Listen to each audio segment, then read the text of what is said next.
I can hear you. Yeah, I can hear you. That's different. Let's try that again. There's zero audio. Can the chat hear me? Yeah. Thank you, everyone, for coming and tuning in. This is Friday night, and Friday night means Firefly. Now, before we head off into the verse, let's go ahead and get the announcements out of the way.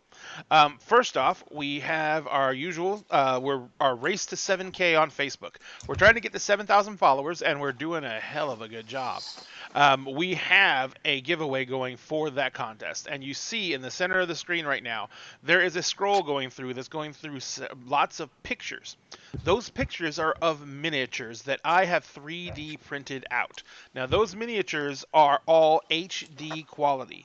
Like, the way you see them in the picture is literally exactly how they look when they print out.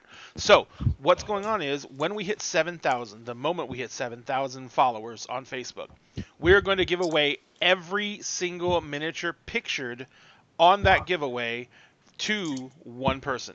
That person will be picked from the number of people who like, follow, and have shared the post for the 7K giveaway. So if you have liked us and you have followed us and you want a chance to win, go share that post. That's all you have to do.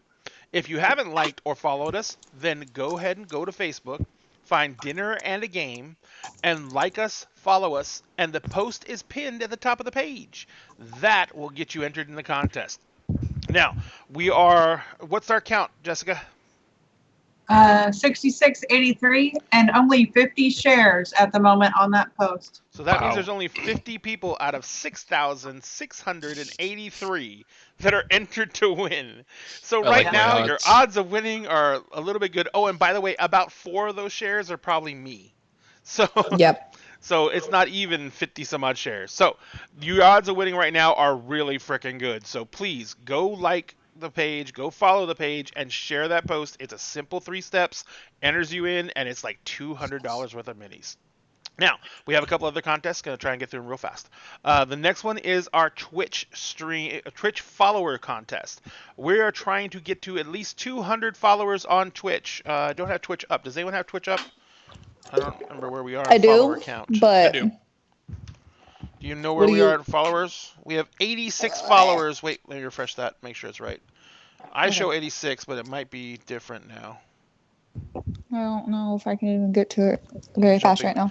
Oh shoot! It did that thing it likes to do when it messes things up. 104 followers. Oh shoot! We're at 104 followers. We are racing to get to 200 followers. Now, this is a similar situation to the Facebook Facebook followers contest. We need you to go to our Facebook page, and in order to be entered in the Twitch contest, you need to be following us on Facebook, like and follow, and you need to follow us on Twitch. And there is a contest for the Twitch followers contest.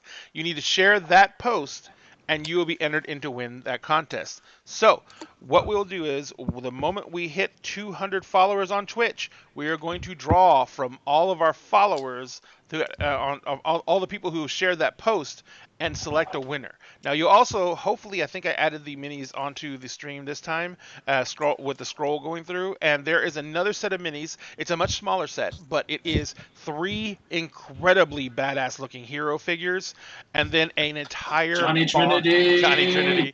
Yeah, an entire bar setup, which includes the bar, and not the bar, the building, but the physical bar, the bartender, a hostess, a stranger who's sitting in the corner of a stool, looks surprisingly like a certain character from Lord of the Rings, who may or may not have showed up in Breland. But anyway, legally and defensively, he is not that character. He is definitely not that character. He just happens to bear a striking resemblance to a certain character. His name is Schmeragorn. Yeah, looks like a guy who rhymes with Sherrick. Oh, wait, he's from Haragon, right? Yeah. And his name is Walker. Walker. He's not a ranger at all. But anyway, no, definitely so that set of minis will be given away when we hit 200 followers on Twitch. Next contest is for also Twitch, but this is just for our subscribers. Now, for this one, we actually have to thank the winner of our last contest, Kelly Blackburn. She lives in one of the winners of our last contest when we were giving away the D&D book sets lived in New Zealand. And the idea of the cost of shipping a set of these books to New Zealand was so freaking astronomical that we actually contacted a local game store in New Zealand, ordered the books through them, and it was in her hometown, so she went and picked them up from the game store. She got them last week. If you guys have been to the Facebook page, you've seen her pictures. She was a little bit excited. and plus, she got them just in time because she was starting a new campaign that night. So the day she picked up the books was the day she started her new campaign. So she was more than a little bit giddy. And we thank you very much for entering the contest and for winning. But because we could not ship one set to her, it's heavy, we have another set to give out. It's so pretty. So this is a set of the full core books for D&D, the Player's Guide, the Monsters Manual, the DMG, and a GM screen, all in a glorious slipcover that looks gorgeous on the shelf. It's all kinds of neat little artwork on the edges and everything like that, so it looks badass. But we're giving away this set of books to our Twitch subscribers. Now remember, subscribing for 1 month costs you $6. These books cost about 125, somewhere in that range. It depends on how easy they are to get a hold of, because everyone changes the prices on them. But so they cost about 125 bucks on Amazon. So you invest $6 for 1 month, and you possibly win a $125 book set. Now, we only have like 20 subscribers on Twitch right now. So if you subscribe now, the drawing is going to be on September 5th, and that is going to be our dinner conversations talk show. We're going to draw it live during the stream on September 5th, and the winner will be notified via on the stream, and there'll be contact directly, of course. But if you are a subscriber for the month of September, you're an active subscriber, you will be entered to win automatically. If you have not subscribed, all you have to do for this contest is go to Twitch, www.twitch.tv/dinner_and_a_game. You're already there if you're watching this, but if you don't know where it is, you see this later on YouTube, that's where you need to go. And when you get there, enter in as a tier 1 subscriber, and yay, and we will enter. You'll be automatically entered in the contest, and like I said, we'll be drawing it on September 5th. Now, one last thing, this is not a contest. It is Extra Life time, ladies and gentlemen. Yeah! And Extra Life is very, very special to us this year, because Extra Life is going to have their actual game day on November 7th. And for anyone who knows any of our friends who are watching, you know that is my beautiful wife's birthday. Yay. So, for Extra Life, we are going to be looking to do a fundraiser. We've already started it. The links are up on the Facebook. We've posted links up into Twitter. We are going to be trying to raise $1,000 for Extra Life, and to get us off on the right foot, we've already contributed $100 of that $1,000. So, and that's for dinner and a game. So we are going to go ahead and try and hit the $1,000 mark. We would love to blow that out of the water. And we want to, and if you guys don't know what Extra Life is, it is basically a charity that puts together, remember how we used to jump rope for heart when you were a kid? Same basic principle, except for jumping a rope until we pass out, we're going to game until we pass out. And for some of us, that's going to take like an hour. But anyway, like old people like me. And Kessie's going to cry the entire time, so it's going to be great. Yeah. But anyway, Hey. but yes, so we're looking to raise money for Extra Life. And Extra Life is a charity that literally gives money directly to children's hospitals. You can even, and like we've done, we chose a children's hospital near to Jessica and I, which is, oh my gosh, I forgot the name of the hospital. It was just, literally, I was just thinking it in my head. Cook something. Cook County Children's Hospital here in the Fort Worth area. It is a great organization. They provide free and low-cost health care to children in need, children with extreme medical issues, and it's just a great, great organization. So our particular contributions are going to be going to Cook County Children's Hospital. But Extra Life does work with all these children's hospital and medical organizations. They even have a general fund that they make contributions to them throughout the year on. But you can choose to make donations go to particular organizations or particular hospitals if you choose to. So that is something we're going to try and do for this all the way up through November. And like I said, the last day is November 7th. That's when we're doing the giant play day, where we're going to go ahead and play until we drop, or at least play some games. So we thank everyone for any contributions they choose to make. We'll be posting up links during the show. We've already got the link up there for the Dinner and a Game Extra Life contest. And if you enter our team, you can help us actually raise funds for Extra Life. But you don't have to. All you have to do is contribute, and we'll be greatly appreciative. And we are probably going to set up a contest for all the contributors to Extra Life. We just don't know what it is yet. So, but that is pretty much all the announcements for the night. One last announcement. Every show, we pick a local game store to try and promote and help to drive people to it. Because as we all know, COVID is not done with us. It unfortunately is still out there. It's still causing issues. It's still keeping people away from gaming. So we want to give a shout out to a great game store in one of our, in some of our people's local area, some of our cast members' local area, and that is Space Cadets. Space Cadets Gaming Center in Oak Ridge North. It's in the Woodlands, Texas. And it is a great little shop. It's not even a little shop. It's a pretty big shop, actually. And It's it has decent size. Yeah. It has a great retail space. They carry all kinds of, not just comic books, not just gaming supplies, but they can carry memorabilia, they carry collector's items, everything you could think of, and they cover the width and breadth of geek culture when it comes to collectibles. Anything from Doctor Who to Pokemon to Star Trek to Star Wars to Legos, everything you can think of is there. And I'm talking old school to new school. Oh yeah. Massive. They have a big Lego collection. They actually have several bins that have old out-of-print Lego sets that have been broken down that they don't have the boxes for anymore at all. But so you can go in and try and find rare pieces to old Lego sets that had unique pieces created for them. Yeah, they have a lot of stuff. They are They are specialists in collections, is what they are.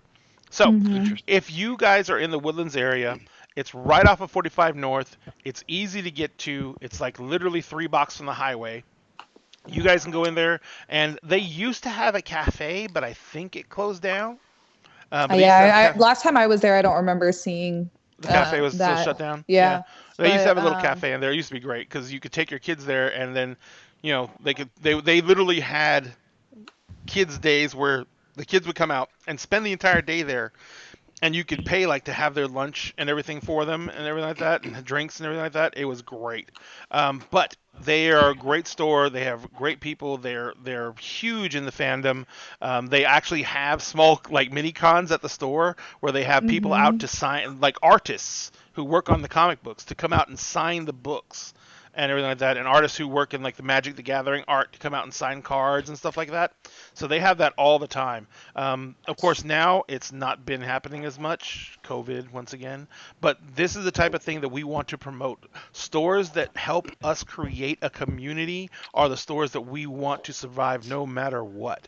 So we love having these stores with us before COVID. We want to see them still with us after COVID. So if you are going to need any gaming products, go to their website. You can order from, and they're in your local area. You can order from them. You can pick it up in the store. You can pick it up on the curbside. They are willing to help you out in any way you want to if you don't feel comfortable coming inside. They are still currently open as a retail location. I don't think Montgomery County has shut all the retail stores down at all yet, or not. So they're still open. But remember, if you go out, wear a mask. And if you can stay home, stay home. But just be careful. All right?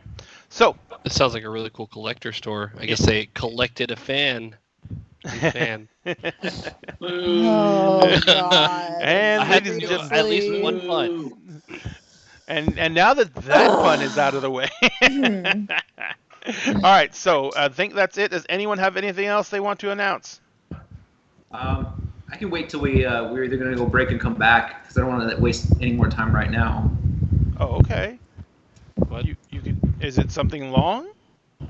I guess no. So if you guys enjoyed Firefly last week, if you watch the system this week and you like it, just so you guys know, the system that we're using for this game, they're about to release another game called He-Man and the Masters of the Universe. That's right.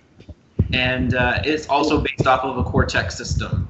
So if you've ever played Marvel Heroic Role-Playing, evidently from what they've released, it sounds like it's closest to that version of the Cortex system. But it's like He-Man, She-Ra, like the entire shared universe. And they've even tried to expand it out further so that everybody can kind of sort of be like the He-Man, She-Ra-ish style character if they want to, without overlapping into the existing story. Windows. Yeah. All right. That's not the announcement I thought you were gonna make, but I'm glad that that's the announcement that you made. Oh. No, just don't. Purposes for Extra Life. Cassie, what's your number? What's the number, Cassie? Just give me the number and I'll make the announcement. No, There's no number. Guys, you heard me say there was no number. Oh my God. Ladies and gentlemen, what Jonathan's trying to get at is, we've been joking because this entire game is based on Joss Whedon's creation, Firefly. So, because it only ran one season, it didn't have the chance to do something that Joss Whedon became known for, and that is having a musical episode. So, it was suggested that if we run a contest, that if we get to a certain number within the Firefly fan base here, that we would actually do a musical number.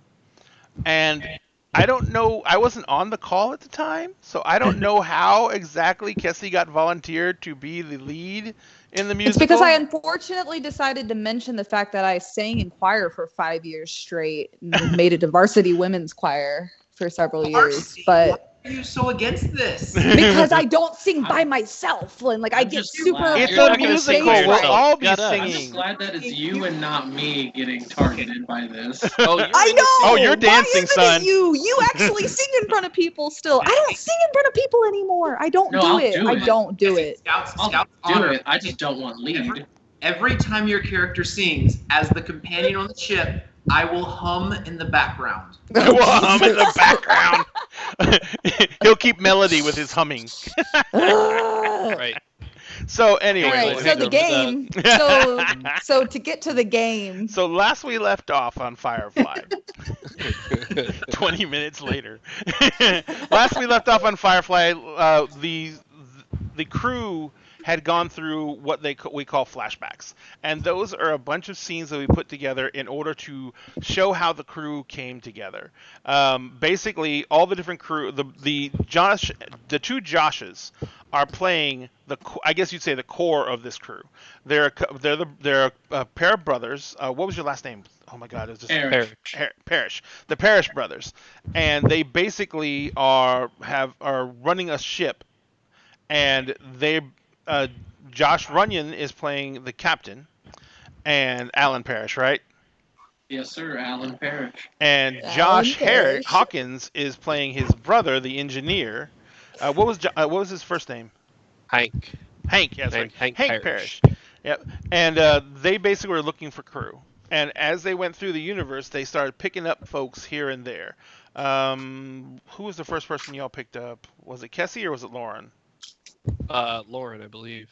I was thinking it was Lauren. Or I think was it Jess? Jessica Like- was Oh, actually it was the Jessica. first. Yeah, It was Jessica. Jess was technically first. Yeah. They wanted security, and that's what I am. Gotcha. Oh, that's right. That's right. They met Jessica's character because she was basically she had just got out of prison, Ellen. and she was looking for work, and she was basically doing illegal street fights just to keep herself on her feet. And Josh's character would sometimes go off and blow off steam, or Josh Runyon's character was going to go off and blow in steam as the captain of a ship and being a very responsible man. He would sometimes go off and blow off steam by entering the fights himself.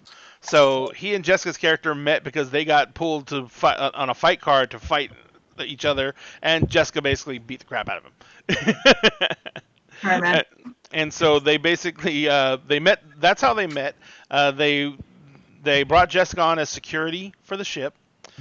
Then they went and found Lauren's Yep. character, and Lauren's Lauren's character. character found them. us. Yeah. Well, yeah, she found you, Jude. They were on another planet after they dropped off. They picked off after they picked off Kelly, and they were on another planet. And Jude was looking to get off planet. She was a crack pilot, but just looking to put her past behind her, and she wanted to move on. And so she heard through the grapevine that there was a relatively new crew that was in desperate need of a pilot. And so she went and spoke to the brothers, and pretty much it was a situation of she kind of won them over, but they kind of didn't have any other real options. So they brought her on board as the chief pilot, as the pilot for the ship. The ship's name is the Borealis, by the way. It is we decided it was going to be a cargo carrier, or was it going to be It was the cargo carrier. It was a Yeah, cargo we were carrier. doing the medium-sized cargo carrier. You're gonna have to forgive me. In an attempt to fix my laptop, I wiped pretty much everything off of it, so I don't have the PDF on my laptop in front of me. Got it. But I remember it was the medium-sized one, and unfortunately, I don't think we picked the two. You hadn't done any two of the things yet, you hadn't done anything of the upgrades to the ship yet, or not upgrades. You had not statted out the ship. Yeah. In the Cortex We're working on system, in the Cortex system, much like in any other RPG, everything has statistics. The ships have statistics, the characters have statistics, but all the statistics are basically built off of story points for the history or the background or the current existence of the characters, or in this case, of the ship. So the storyline is built out on quirks that the ship has and bonuses the ship gets for having those quirks. So you guys are going to get to put some life and some character into your ship in order to get it to have certain abilities that people want it to have. Like the ability not to crash. That's a big one. But Right. But with Lauren as a pilot, or with should I say with Jude as a pilot, you'll be fine. Except for those times when Jude's not piloting. Hey, I can pilot just fine, all right? I got us from point A to B very in one piece. Very in one piece. That's right. So Didn't crash it. they no, he didn't. Fixed it. After that, they picked up Boykin's character was next. No. No. It Cassie. was Kessie's character next. Kessie was playing a former doctor from the Core Worlds who had liberated a large amount of medical supplies in order to start a clinic out in the fringe because she felt she really wanted to help people, and that being in the Core wasn't helping as many people as it could. That's what we'll go with, at least. Yep, that's the basic gist of it. Yeah. So she blew out. She absconded with quite a high dollar amount of Alliance marked medical supplies, and then took off for the frontiers and wilds unknown. She ended up settling on a planet in the Georgia system, and that planet was held pretty much by the Yellow Dragon Triad, which is basically a criminal organization that doesn't control the Georgia system, but has a stranglehold on almost everything that's underworld there. And so while she was there, they came by, some members of the Triad showed up just as she had just gotten her shop set up and was getting everything running, and let her know that it was discovered that she was carrying Alliance marked goods, and that it was going to bring heat down on their little world. And for some reason, the Triad, the Triad did not want that type of attention on that planet. And so they advised her that she would be best, because number one, she didn't ask the Triad to set up shop. She didn't inform anyone in the Triad that she was bringing in stolen merch from Alliance side. And she basically was clumsy enough to let a little bit of that Alliance goods slip out to where someone got a read on it, which means that, anyone could get a read on it and trace it back. So they basically informed her that she would be leaving town. At the same time, the Harris Boys' ship was in town getting fueled up and ready to move on, and they basically were told by the Triad that they would be leaving with a passenger. And after a little bit, the doc shows up, and she's carrying 2 bags. One bag is all her life's possessions. The other bag is full of Alliance Smart medical supplies.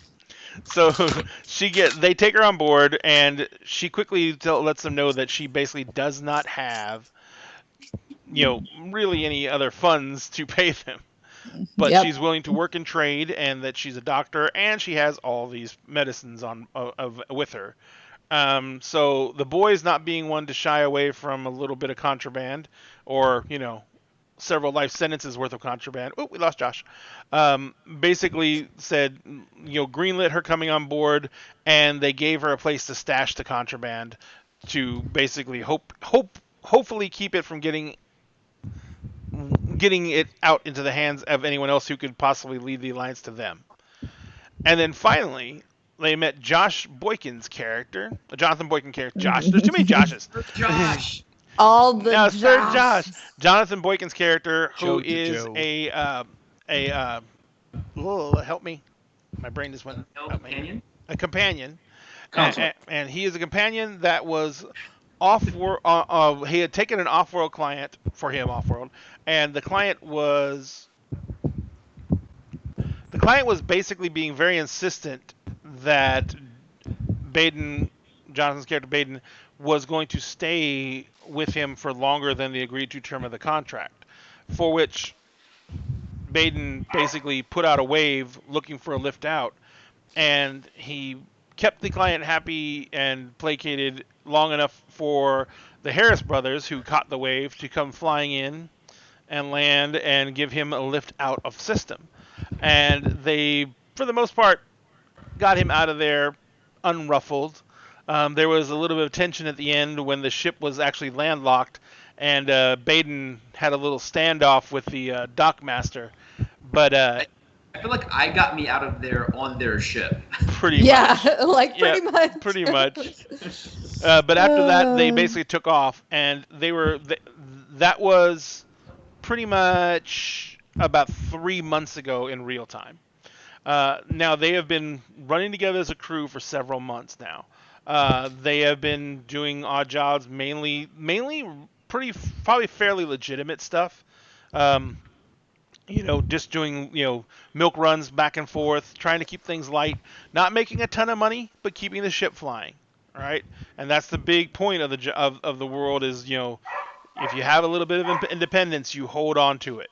So keeping the ship flying is a number one goal. But it's been a little bit boring. This last trip brought them back into the Georgia system, though.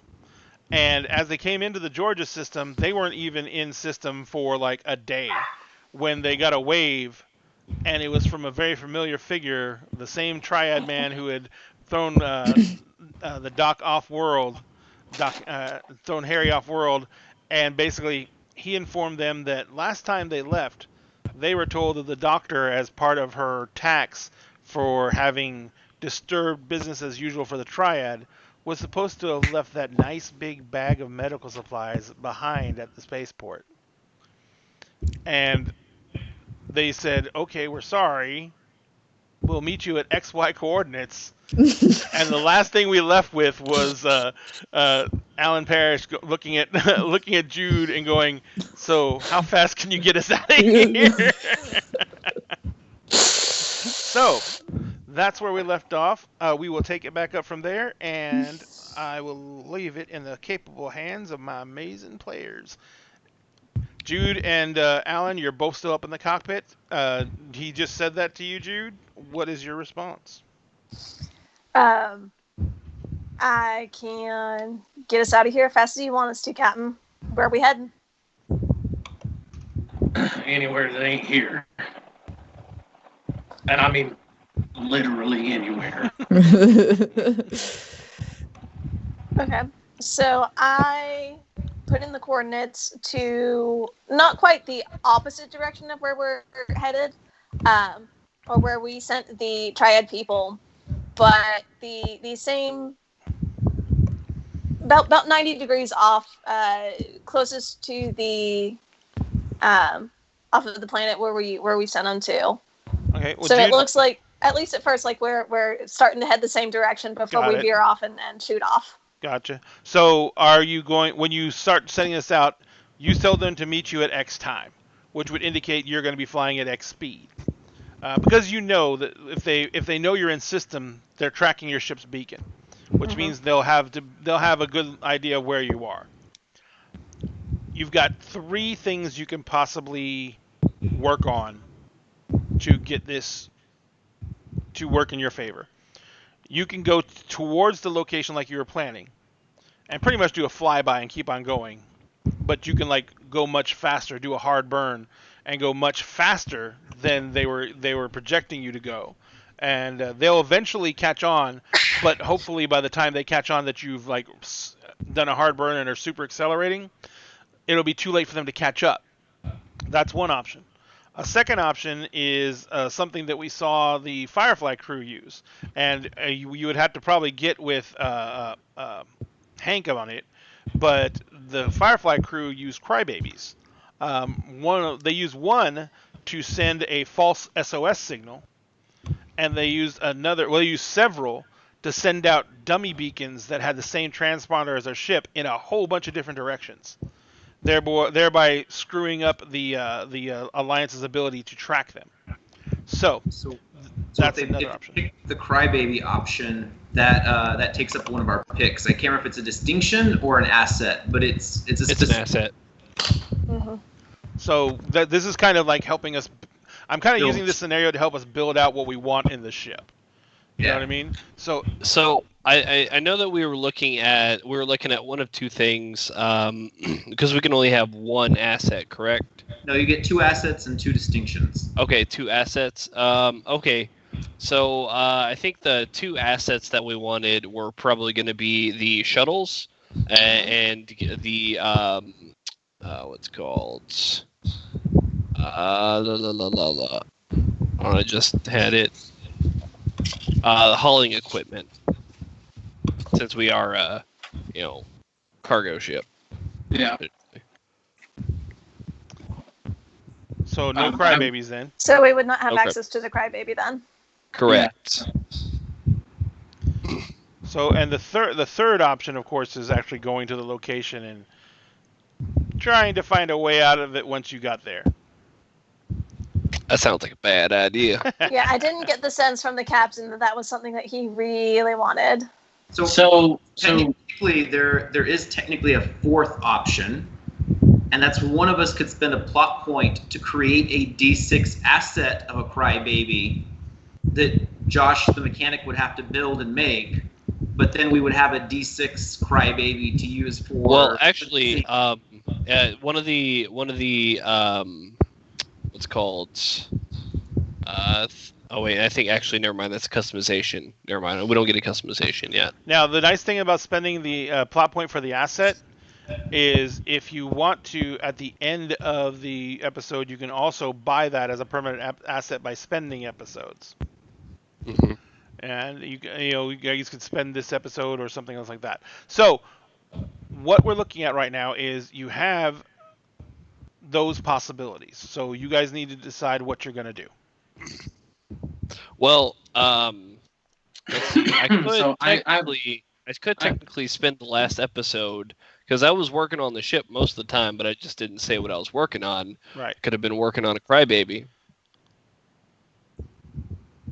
That's a little Dos Ex Machina, because we didn't have all that built out. But if you're willing to commit spending this episode towards that, then we can do that. Do we get the crybabies back, or like no? So if you spend a point to make the crybaby, then it becomes an asset for the scene, like a one-time use for the episode.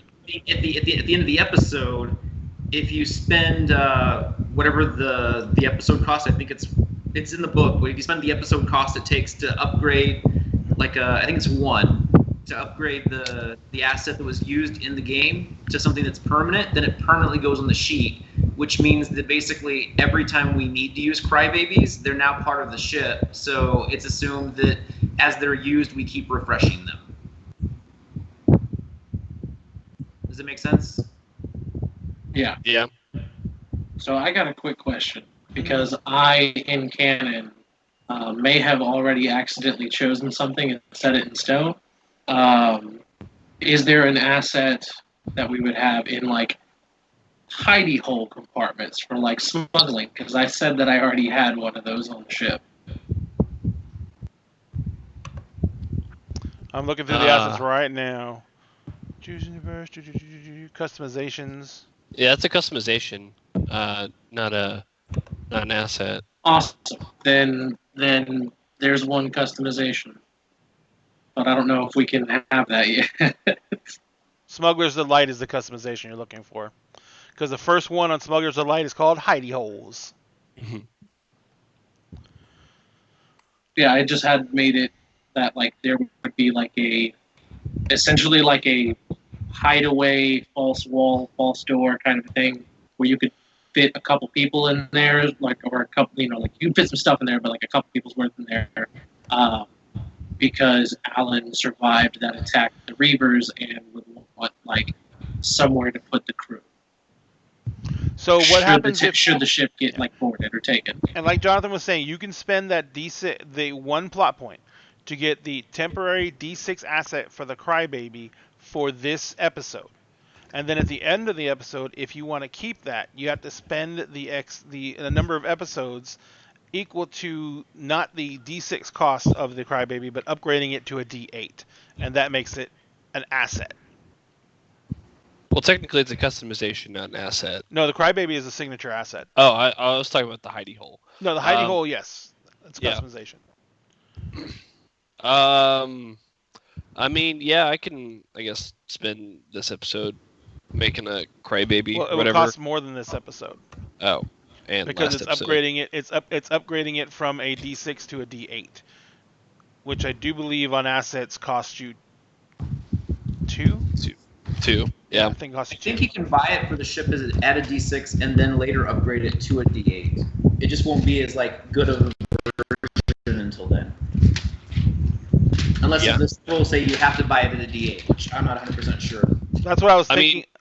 Go ahead. Well, I also figured that we'd eventually find our way back here, and my brother, the captain, wouldn't hide the fact that she's carrying some goods that she shouldn't be carrying, and we're supposed to have left in this certain system.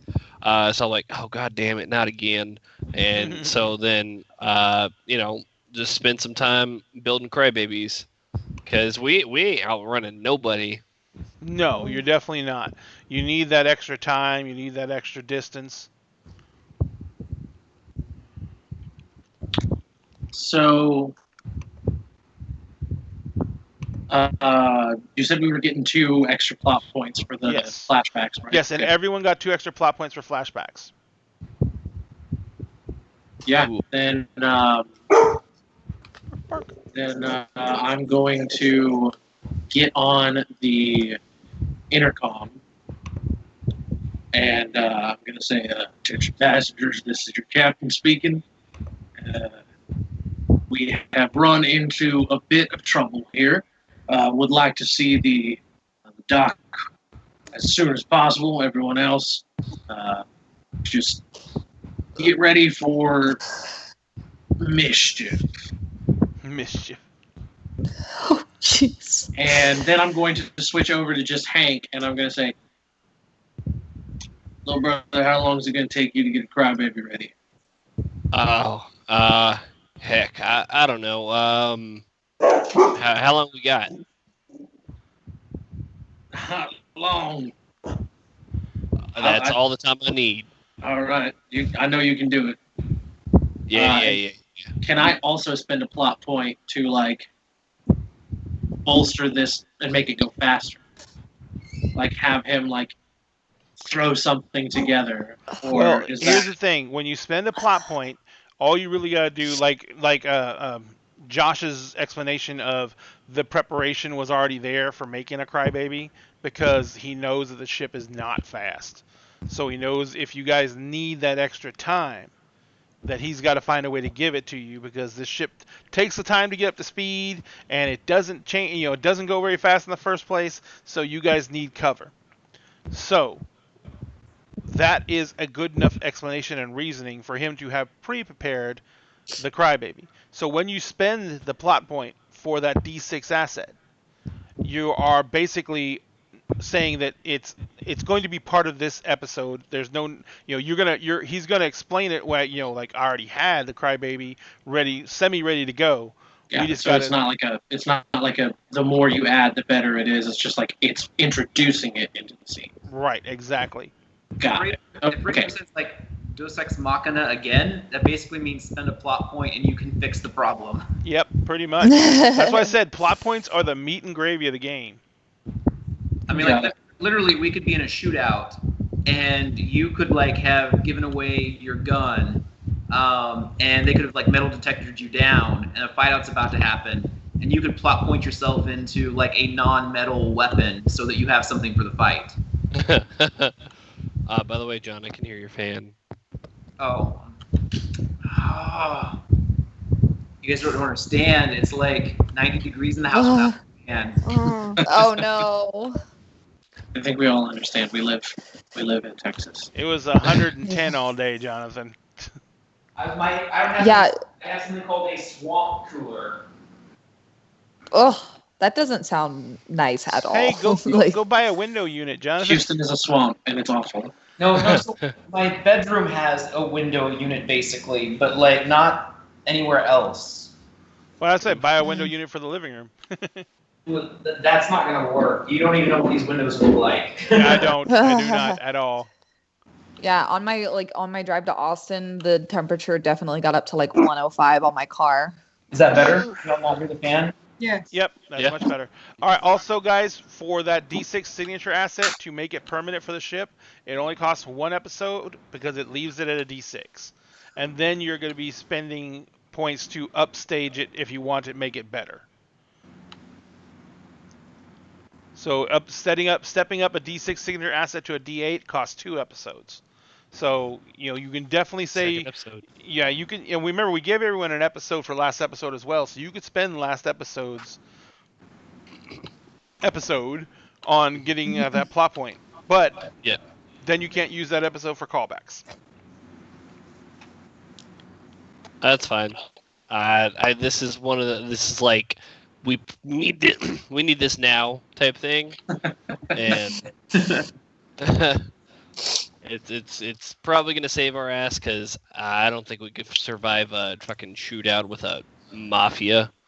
All right, so what are you gonna do with the crybaby? I mean, I am very much assuming, Jude, that you got the ship moving and going in the right direction right now. Mm-hmm.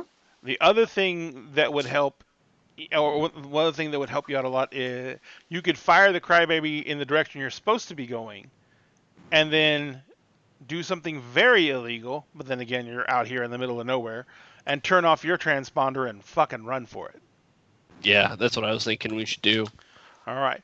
So I want authority from the cap to do that. That's not a decision I can make by myself.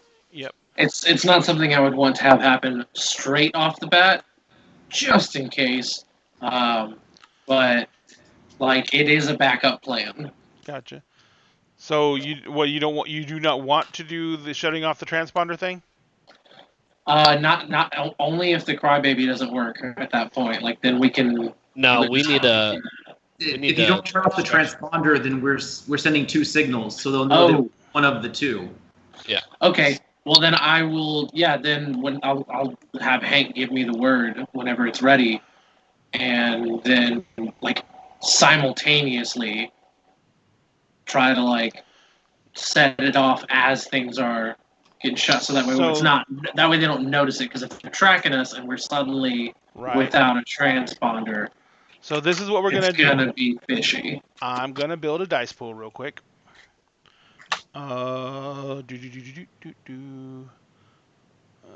Exploding none separate. Let's see. So I'm gonna build a dice pool for the difficulty for this. You're gonna basically be shutting off your transponder.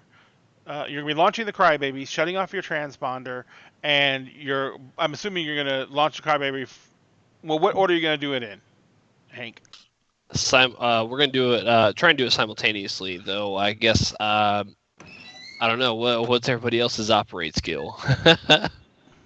So I mean, I'll be honest. My character is going to the bridge as soon as he says, "I only want to talk to the doctor," because to me that sounds like an all call.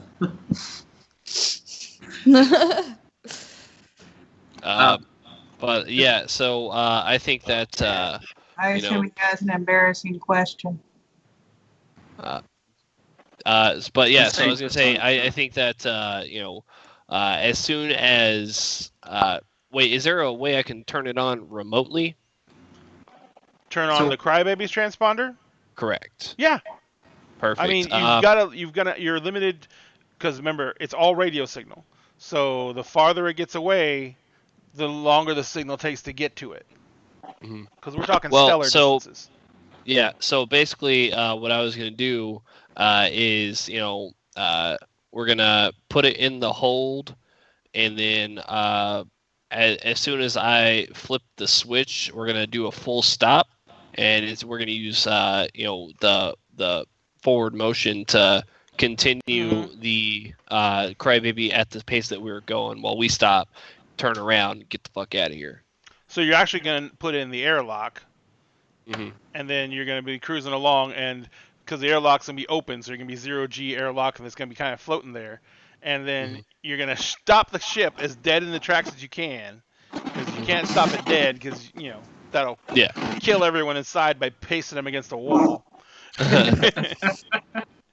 So you're going to stop the ship and let the Crybaby just shoot out of the hole, airlock. Yeah. All right.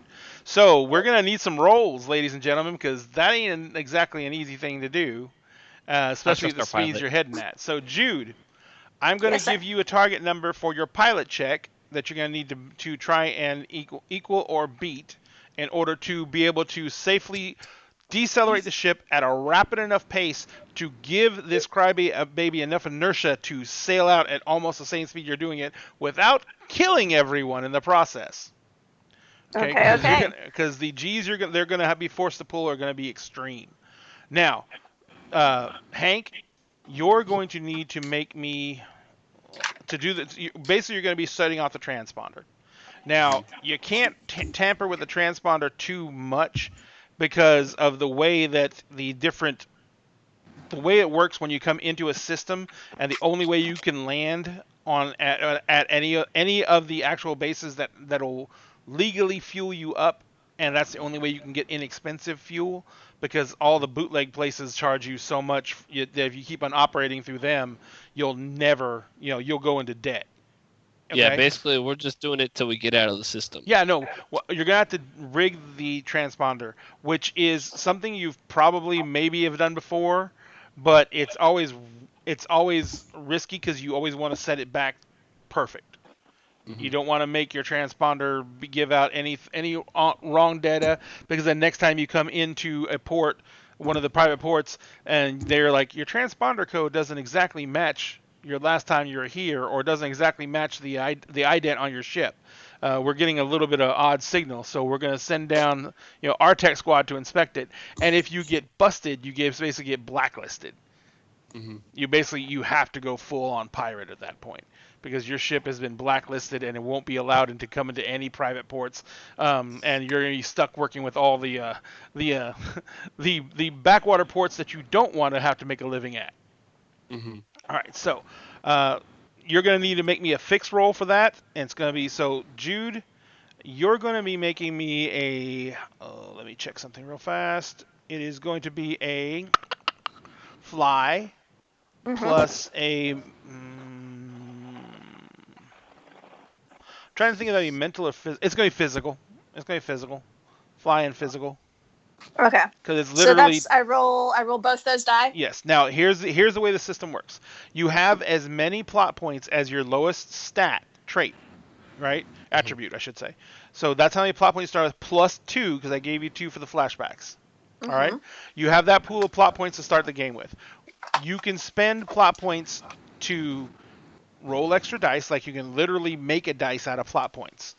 For every 2 plot points you spend, it doubles that in the size of the dice. So for 2 plot points, you can add in a D4, and you keep the D4. For 3 plot points, you add in a D6 and keep the D6, and everything like that. But the more inexpensive way is to go through and spend plot points to activate some of your distinctions and try and use those dice from the distinctions. Now here's the other thing. If I roll lousy and the target number is really low, a way you can generate plot points is you can activate a distinction, but instead of spending a plot point, you can gain a plot point by, instead of rolling your distinction dice of a D8, you roll a D4 and add it to your plot pool. Now you don't keep the dice from the distinctions for a plot point. You just get to roll them. So you, instead of rolling 2 dice, you're rolling 3. Your attribute, your skill, and your distinction dice. But after you roll, you can choose to spend another plot point and keep and add the distinction dice to the total. So that's why it's inexpensive if you can tie something back to a distinction than it is trying to build a dice pool with actual plot points. I mean, you automatically get to keep the dice you build with plot points, but like a D8 costs you 4 plot points. So that gets really expensive really fast. So if you can find a way to tie things back to your distinctions, it helps you out a lot on, in the mechanics of the game for using plot points. So we'll get back to your roll in a second. You, Hank, are going to be rolling a mental plus a fix and to get yours. And let me set the TNs right now for you guys. For Jude, I'm going to put a D8 in for the general for the ship systems. Is it a D8 or a D6? For our ship? Yeah. Let me look real quick. What ship do we have? The bulk freighter. Hang on, I'm gonna go find it real fast myself. Oh, come here! Don't do that. My Adobe is saying it doesn't like me anymore. Find a ship. There we go. Is it the Bombstark class bulk freighter? Transport business class bulk freighter.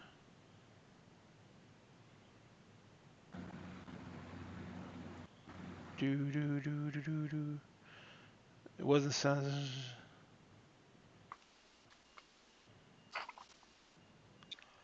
I feel like it started with a K. Was it in this book or was it in the other book? It's in the main book. It's in the main book. Were we talking about the Kinsubi class salvage ship? That's the one. Yeah. All right. So the Kinsubi class salvage ship has a systems of 8. That's not bad. Wait, no, hold on. I think we said that was too big, so I think we went with something else. Yo said you're going with the Viper. I think we went with the Polaris class cargo liner. Okay, gotcha. Still has a systems of 8, so that's still good. Yeah. Because the cargo liner was it was almost as big as the Kitsugi, but it was more designed for cargo, and the Kitsugi didn't have as much hold space. Okay, so you have an 8 on systems.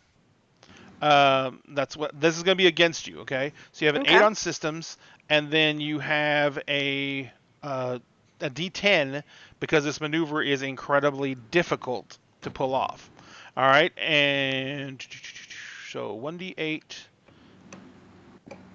and a D10, and so that is not a great roll. So that's a 5. I will leave it.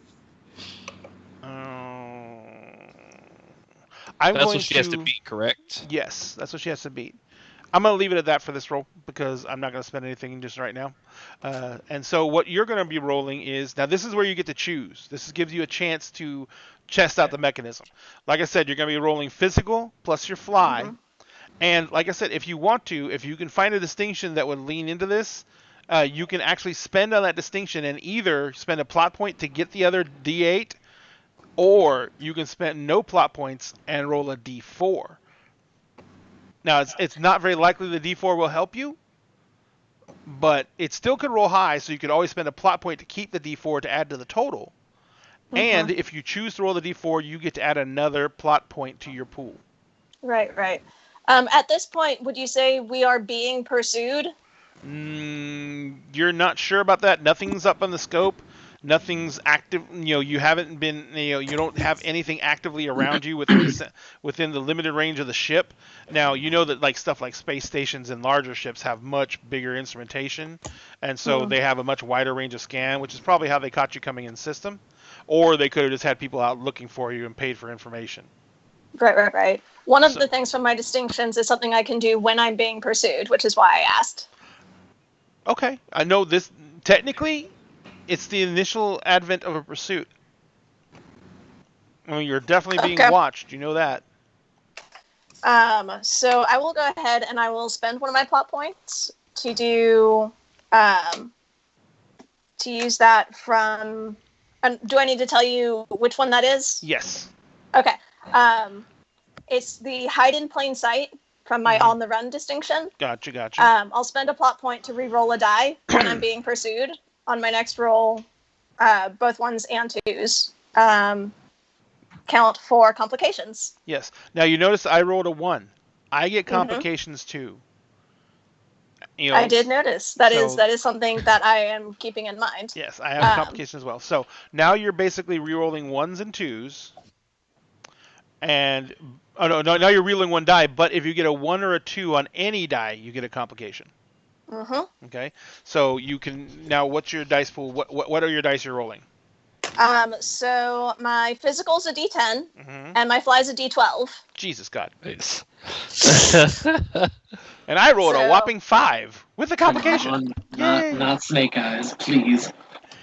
Fingers crossed. And I'm still learning Roll20, so be patient with me. I figured this out. So that's a D10 and a D12. Yes, you just tap them together. And when they don't have a die roller yet built for this, so I'm actually trying to learn scripting for this for Roll20, so I can build a die roller that let us roll multiple dice of different types and add them together.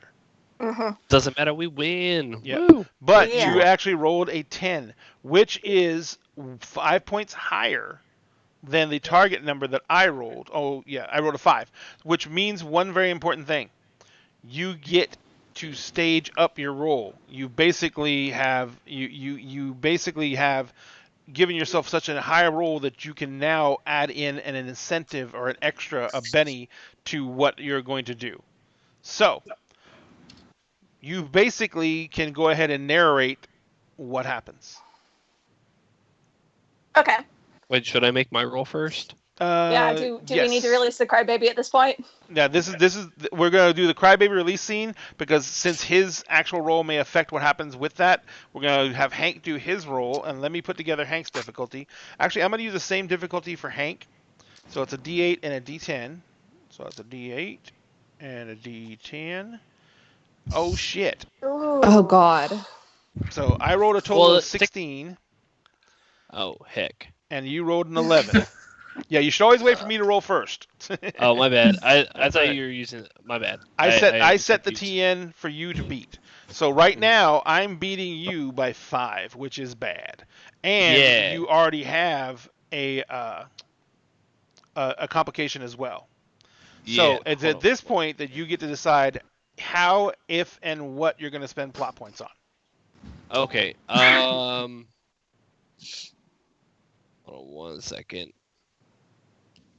You would say this is like, oh wait, no, damn it.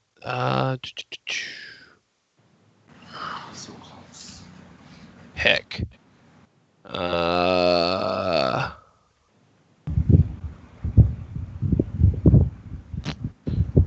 I mean, so with my, what can I do to change this whole 1 into not a 1? Well, that's a problem. Do you have any? Do you have any distinctions? No. Then you can't actually do anything about the 1. Because I don't think. Let me look at something. I don't think plot points allow you to re-roll anything. They let you add to totals, but that's the bad part about complications. Once you roll a complication, you're stuck with it. Mm-hmm. But you can still beat the target number by spending plot points to activate distinctions and then keeping those dice, or you can spend plot points to just create dice to add to the roll.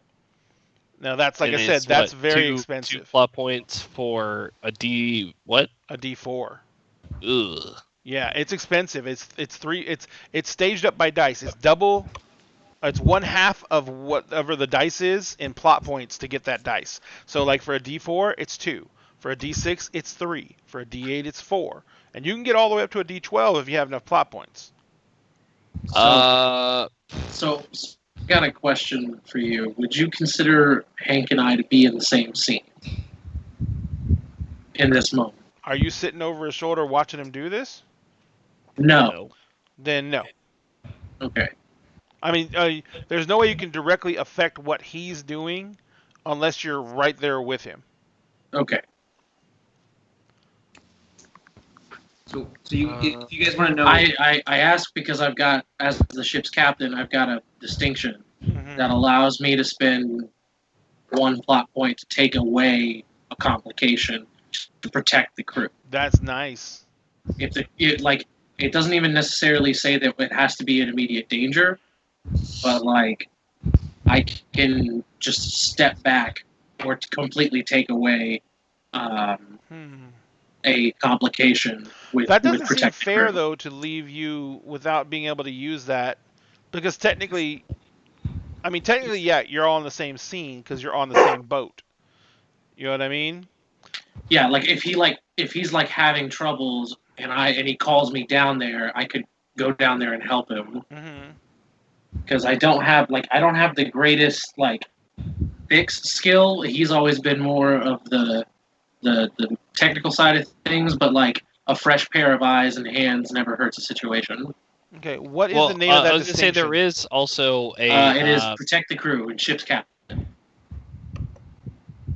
There is also the thing for our ship, spacious. When using a location-based asset or other trait in your pool, spend a plot point to step up or double that asset or trait for that role. But I guess technically, it still doesn't. It would just double the 1 to 2 total, but you still have the 1 on the die. It should have doubled the D6 that he gets for the thing that he's using.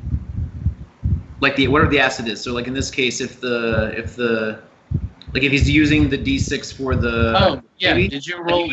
You didn't 2D6 for the crybaby. You didn't roll the D6 for the crybaby, did you? But what's that? This isn't the crybaby. This is saying the transponder. Oh, okay. No, but I'm saying that's what that ability is saying it does. Is like if you're using the ship asset, you roll the dice twice instead of just once. Yes. Gotcha. Okay. Well, fuck a duck. I guess I will spend. How many times can I spend plot points to get extra dice? You don't spend them like staggered. You have to spend them all that you want to spend immediately to decide what die you're getting. Like if you say I'm going to spend 4 plot points to get a D8, then you get a D8. Okay, so I can't get multiple dice. I can't say I want to spend 2 plot points twice to get 2 D4. It doesn't say anything against that. You just got to be careful because your odds of rolling more 1s are pretty high. Yep, that's very true. But we need 5, at least 6 to like beat it. And complications are compounding.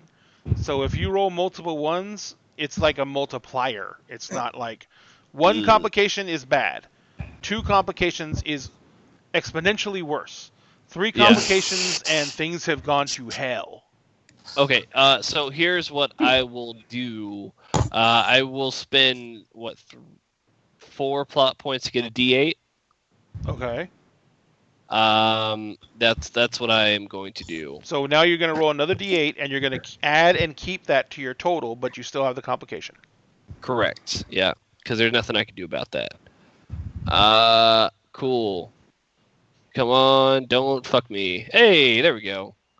All right, so the total, oops, I moved off that screen. The total is, oh nice, a 7, so that is 18. 18. So you beat me by 2. which means you've raised the stakes and you actually get to complete the task you're given, but there is going to be a complication that will be brought up later. Okay, so you basically are able to shut down the transponder without, any real big issues. There's a couple of moments there where you're like, where you're like, I don't know if I'm able to turn this thing back on. I really kind of pooched the wiring here, but you managed to check it, and you're like, I'll be able to fix it. It's fine. I botched my only D12 that I have in my sheet. I botched the best thing that I'm at. Oh God. Hey Josh, how did you roll the D10 plus the D12? I just typed it in. Just one so / roll 1d10 plus 1d12. Nice. Yep. I need to add that into the die roller. All right, so so basically you've managed to get it turned down. Next, let's go ahead and go to Jude. Now, Jude, because you staged it up. Oh, this is something. No, you can't give away this complication though. So, Jude, you have beaten my score by 5 points, which means you get to stage things up. You get to dictate how you want this to happen, and remember, you're shooting for the best possible outcome for what you're trying to do. So you can get as scripted as you want because you totally beat me by 5. So you get to step this up because you've basically raised the stakes on the GM, and the GM has a complication. So. Okay. So. We release the Crybaby. Everything is set off super smoothly, and the would it be possible to sort of add a flourish or a stunt in there where we can actually pick up speed as we're doing the release, so that we rather than just stopping, we can redirect the momentum and. Sort of like how they did the Crazy Ivan with the Firefly with the Reavers, but rather than doing a complete 180 and shooting off backwards, doing some sort of maneuver through the air to pick up speed and start heading off on our new heading away from the Triad. I'll give you this one. You basically are heading out. You've come into Georgia system, so you're like making towards this. The place they wanted you to land, which is some small terraformed moon, and you're headed out there, and the moon is orbiting one of the other smaller suns in the Georgia system. And so you get this idea, and you come in hot onto the backside of the sun, which is going to basically, even if with a transponder, if since you were thinking that they're tracking from ahead of you, because that's where you're going on the nav, that's where they're going to be tracking you from. So momentarily you're going to be blanked out, but they know what direction you're headed, so they know you're flying through the corona of the sun, and that blocks out the radio signal temporarily. So as you do that, you're going to do the momentary. You're going to take the Crybaby, and you're going to do that momentary pitch stall, not as you're like to decelerate, but you're literally going to slingshot yourself around the gravitational well of the sun, and as you're slingshotting, you're going to decelerate to release the Crybaby, and then let the slingshot rebuild your momentum up. So you're going to leave off of the edge of the sun's gravitational well with almost double your speed that you're going at, even though you actually decelerated because of the slingshot maneuver. And the Crybaby is going to keep on accelerating out because it's also going to get slingshotted a little bit. And it's going to basically take off at almost the exact same speed you were already going, if not a little faster, in the direction it's supposed to be going. So yeah, it is a freaking amazing maneuver because you're also pulling hard G's from doing a slingshot around an orbital body, and you basically like everyone's sitting there and you have to strap in for this maneuver. So as you're going through, as she pulls you near the sun, you guys get close enough to where there's heat coming through the hole, and she slingshots you around the sun, and then you all feel the huge just bam into your harnesses as she momentarily stalls the ship out on a slingshot around the sun, which is insanely scary because if she stalled out for too long, she wouldn't be able to rebuild inertia and you would basically fall into the sun, and no matter how badass your engines are, you wouldn't be able to pull out of that shit. So she basically stalls out just long enough to release the crybaby, and then puts on just enough boost to get you back going with the inertia of the pull, and you finish your slingshot and actually accelerate out from around the sun as the crybaby goes shooting off towards the planet you're headed for. So now you're moving at a very high clip. You've got your transponder shut down, and you are sailing out of system. And for the most part, you're doing it with very little cost for you guys because you're using the gravitational well that you actually sling off of. So not only did you save money by not burning a shit ton of fuel, but you actually are now pretty much running dark. Once it's pretty clear that the slingshot was successful, I just start laughing maniacally. Like, y'all can hear it echoing through the ship. And Lauren gets a D10 big damn hero die. Oh yeah, she does. So I remember that last week I said to Jude that if she could get us out of this mess, that she would get first meal.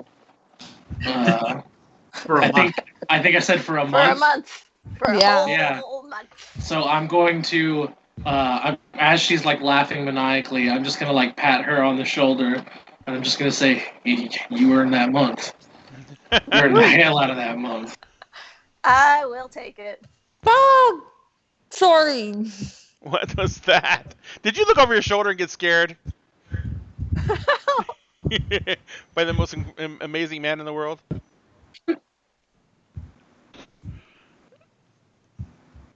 What was that, Cassie? No, Josh came in to talk to me, and it scared the shit out of me because I was not expecting that. Oh, is Josh frozen on his computer?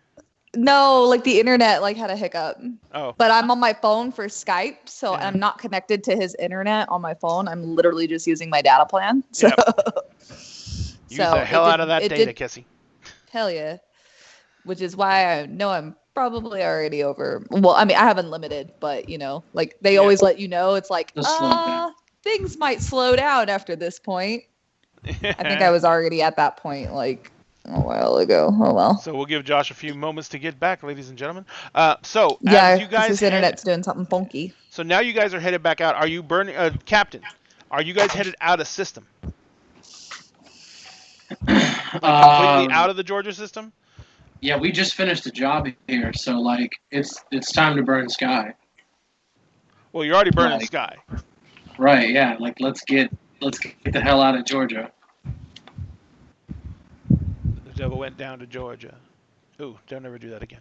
All right, so I still do want to talk to the doc really quick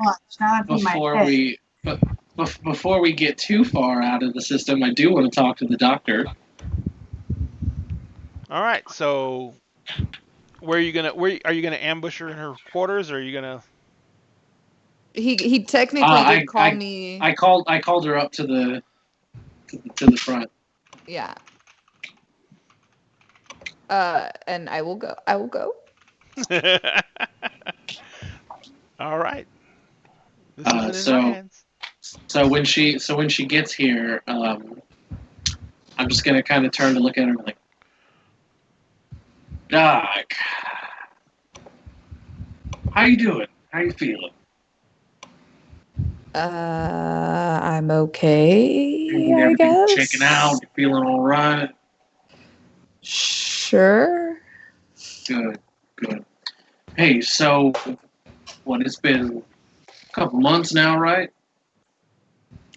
You've been. Hi. Sorry about that. I blame Kessie. We do too. Oh. Don't worry. What? I mean, I'm just saying, my internet has never done that, and then now all of a sudden you're here, and then. So. What happened? So I say it's been a couple months, right? About 3. You've been flying with us now. Yeah, something like that. Yeah. You've been doing pretty good, but I think it's time for a quarterly evaluation. So, you remember when I asked that if you were going to be bringing any trouble on the boat? Yes. So it's kind of caught up, and I've given you your space. I haven't really talked to you much about your past or what was hounding you, got you here.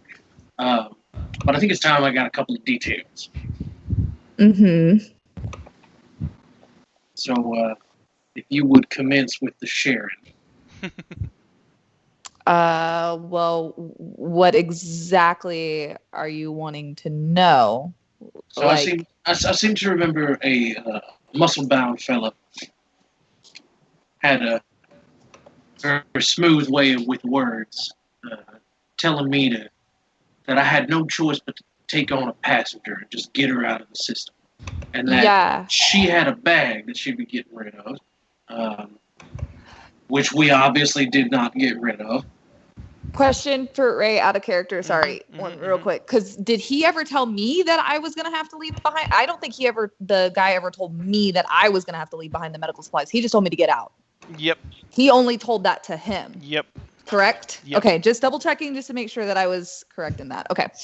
Right, but we did discuss the bag that you... We discussed the bag, but I don't think you ever told me either that we were supposed to be leaving it behind. I was trying to figure out what was in the bag. Yeah. And then when you told me what it was, I was like, oh yeah, word, fuck the Alliance, and fuck these guys. Yeah. So I still never knew until this moment, if you're telling her now, that it was supposed to be left behind. Yeah. So turns out, time to come pay the bill. We came back into the Georgia system, and these gentlemen really wanted that bag. Have you, Cassie? Has Harry shown anyone else on the ship what's actually in the bag?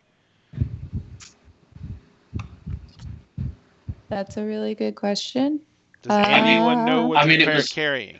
I mean, it was medical supplies and stuff. So she's probably used it on us at least once. If I needed to use any, then people would know what's in it. But that just depends on what we've been getting into for the last 3 months.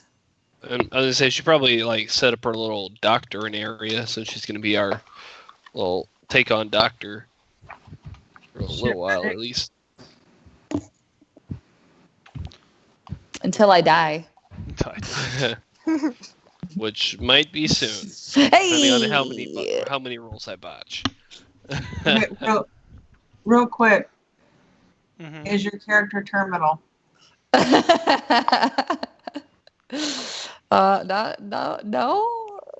No. Just making sure. Nobody here. Nobody's terminal. I mean, I'm not immortal. We all gotta die someday. Well, you're a companion in Firefly, Boykin, so it kind of comes with the territory. I mean, yeah, we're all gonna die, but I'm not dying faster than other people of anything. We all have our reasons for being here. Mine is not because I want to see the world before I die. All right, so back to the game. Okay, sorry. That's okay. Yeah. So I told you about what I was carrying. I told you did. Essentially where I got it from. You did. And that's not I what set up is shop. concerning me. I set up shop on that planet thinking I was going to lay low, just help some people out, and that would be that.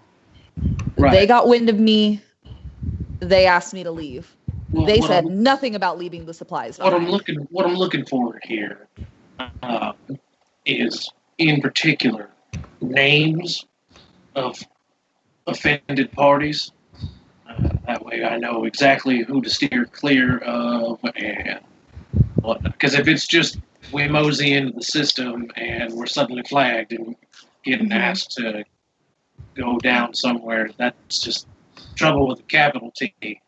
Yeah. Cassie specifically because I also don't have anything that I would have even possibly written anything down on. Does not remember the name of the guy. He never gave you his name. He didn't? Nope. Oh, fuck. He just came in and made it. He basically threw around. Yeah. He threw around the golden the yellow dragon. Well, shit. Triad name, but he never gave you his name. Well, shit. Because remember, he said he was a representative of. Yep. How long was she on that planet? Only, like I said, she had barely gotten to the point where she was like, she had found a place to set up shop. She wasn't even open yet to treat patients, and so she had basically was like, doing the whole, getting things taken care of, getting things set up, and somehow someone got wind of what she was packing, and she found out as she was leaving that the guy who rented the place to her had gone through her stuff and saw the Alliance marked goods, and he informed the Triad that what she had. So I don't actually have names of specific people. Somebody came and told me to leave, and I did. Fantastic, Doc. Yep. How much is left? Shit ton, actually. I was going to say that probably a lot, again, depending on what we've been getting into for the last 3 months and how much I've had to use, but there should be a good portion because supposedly it's quite a bit that it's pretty much, she's going down for a lifetime sentence almost for stealing this much. Because I'm thinking we might have to part with a chunk of it should things go real sideways. I wouldn't exactly be thrilled with that, but as long as we can eventually try and replace. Wouldn't say that I'd be too thrilled about myself, really. It's been a pretty major asset to just toss away. But times being what they are, I would much rather not be blown into fine dust. I understand. I'd like to remind you that the Borealis, while one of the finest ships in the verse, is not equipped with any sort of weaponry.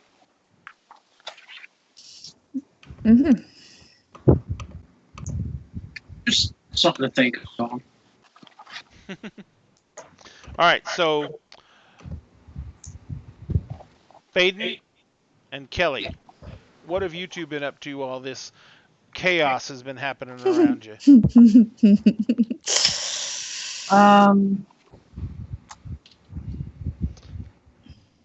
Let's see.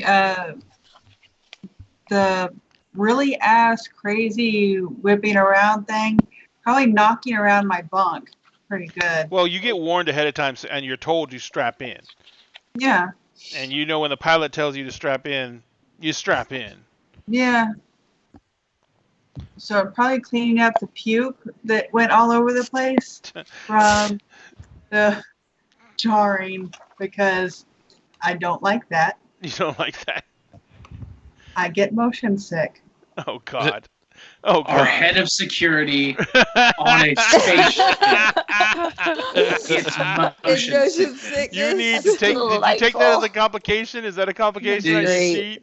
Because that would be the fucking shit. This is the best fiscal decision I have made as a captain. Yes. Employee of the month. Employee of the month because she pukes all over the ship. Okay, no, I did it in my bunk. Very specifically, I was in my bunk. As long as she's just puking in her bunk, that's all I care about. Well, you remember every single bunk. You remember how Mal's bunk was, and every single bunk is. They have that the toilet that pops out of the wall and everything like that. So your bunks are made to be kind of, your own private room where you take care of everything. There's a sink that comes out of the wall. There's a toilet that comes out of the wall. Your bunk probably folds down off the wall. Out of the wall. Yeah. There's a wall that comes out of the wall. There is a wall that comes out of the wall. But that's only when you're really, really drunk and you're going to bed. For private times. Nobody knows I have this. This is why I come to my bunk. So yeah, the captain, everybody doesn't know that he hired the head of security that gets motion sick. I'm assuming you don't get motion sick just from being in space. No, you get 3 months on a ship together, I would definitely have figured it out at least one time. Well, I'm assuming she doesn't get motion sick just from general maneuvers. She gets motion sick from when, the gravity dampeners on the ship aren't quite enough to, balance out the negative effects of piloting. 0 grav, man. I will get sick. You're almost never. No, you're never in 0 grav, unless the gravity generators on the ship go out completely. Well, remind me not to take you on. Straight out, I will puke fucking everywhere. I just saw him crawl past behind Kelly. Who crawled past? He stared directly at the camera. It was fantastic. Oh, was it Daniel? Solid. Oh, man. Oh, goodness gracious. But yes, please. So, Jude, you guys are cruising for about another 45 minutes. No, about another 2 hours. 2 hours. You're cruising for 2 hours. You've been tracking the crybaby as you're running silent. And you guys are, you got a ways to go before you actually leave the Georgia system proper. The Georgia system is way out in the fringe. It doesn't have, there's no law. So it's not like, once you hit past the borders, if anyone's looking for you, they're going to stop chasing you because they're out of their jurisdiction. Yeah, that doesn't happen out here. But as you're heading out of the system, you're getting near the edge of the system, and this is like getting onto the edge of the black. This is where you're like, I've never been this far. This is out in the wild. So you're sitting there, and just on the edge of your sensors, you get a ping. And it's a drive system. And it is burning fucking hot. This ship is moving. And you're not sure what it is. But the weirdest thing is, it's not chasing you. It's coming at you from ahead from out of the black. And there's no way that they knew where you were going. And there's no way they can track you. As soon as we get a ping, as soon as there's anything on radar, I let the captain know.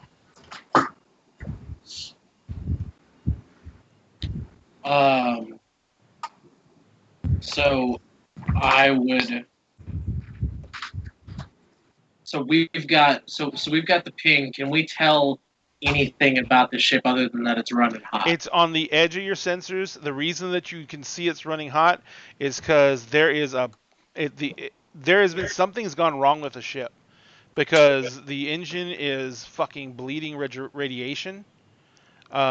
It's leaving a trail behind it that is like a comet's tail of radiation. They're coming like towards us. Yes. Like straight towards us, or like in our direction? In your direction.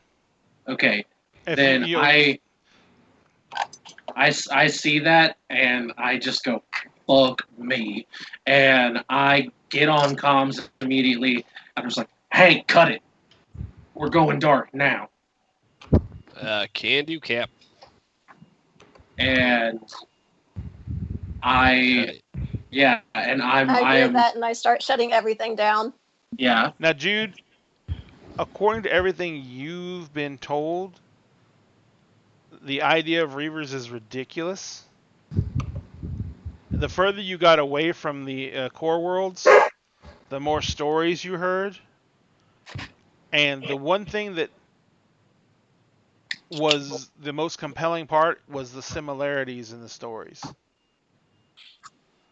And the fact that the people who told them, they weren't telling them, they were telling them out of most of them, the people who said they had survived these situations, they were telling these stories out of real fear. There was no bravado. They had looked like they had seen something that had hit them to the core of their being. My whole face. Face. My whole face. Not the whole face, just most of it. Just like, just like a it's good like sort of portion like- of it. it's like like a it's good like portion of boogeyman. like from like And here this is like the boogeyman becoming down to real. there. Yeah. So Yeah. what is the captain's like actual like emotional state? Like what is your body language saying? Tense as fuck. There's a puddle under his feet. I am absolutely rigid, but I'm like almost completely still, except my hands are just trembling. I'm like white knuckling like the chair with one hand, and the other one is just like shaking over my revolver. Is this like you reliving the horrors of it fear, or is this like you just being scared fear? I think this is a combination of reliving the attack, and then also like my brother is on this ship this time. Like my baby brother is on this ship. I have a crew to protect. Like not again. Not again. I did not again. Not again. Not again. Like that's just going over and over. So a while ago, sorry, go ahead. I had said that when they made the call for the doctor, I had headed up there so I could just kind of hear what was going on. Mm-hmm. But when I see the captain's reaction, and I hear Jude say that she's going to start shutting everything down, I just freak out and come running like into the cockpit. And I was like, "What the hell are you doing? You can't shut down! Like they're headed straight for us."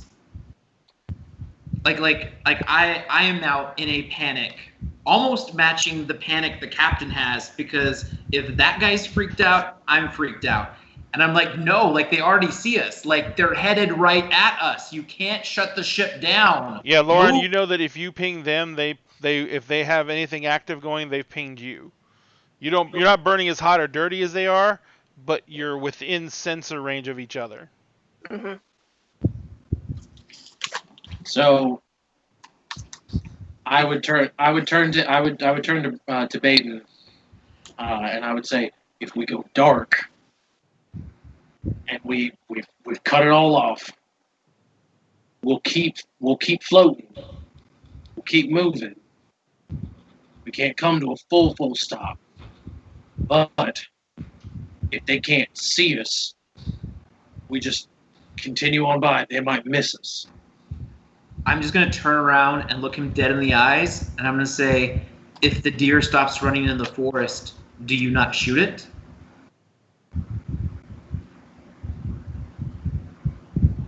I don't think we can outrun them in this. I don't want to die today. I'd rather try to outrun them than And sit. Jude, there's no stellar bodies around here to slingshot off of. You're in the black. Mm-hmm. I'm watching the captain. The only order I've heard has been for him telling Hank to shut things down, make a hard stop. Which means you're about to lose all control of the ship. I'm pushing the intercom button to the engineering area, and I'm like, do not stop the ship. You push the engines as hard as you can push them. You do not stop this thing. Excuse me. I do believe that you are not the captain on this ship. If you want to get the captain to relay that, that's fine and dandy. But until then, I'm literally holding the mic down as we're talking in the cockpit, and I'm just pointing at you. Fucking tell him that we're not shutting the ship down. Hank, have you already shut things down? I'm about to start the process, but I'm delaying just a little bit. All right. What do you want to do, Cap? What do we do? Jude, right about this time, the dirty cloud off the back of the ship is kind of muddling things for getting actual trajectory. But the first thing you notice is that when I said that they were on a burn, they haven't stopped. They're continuing to accelerate. They're still burning. And as much radiation as they're throwing off, you don't know with the readings you're getting if the shielding on that ship is going to be able to protect the crew. Cap, they're heading for us. What do we do? What are we doing, Cap?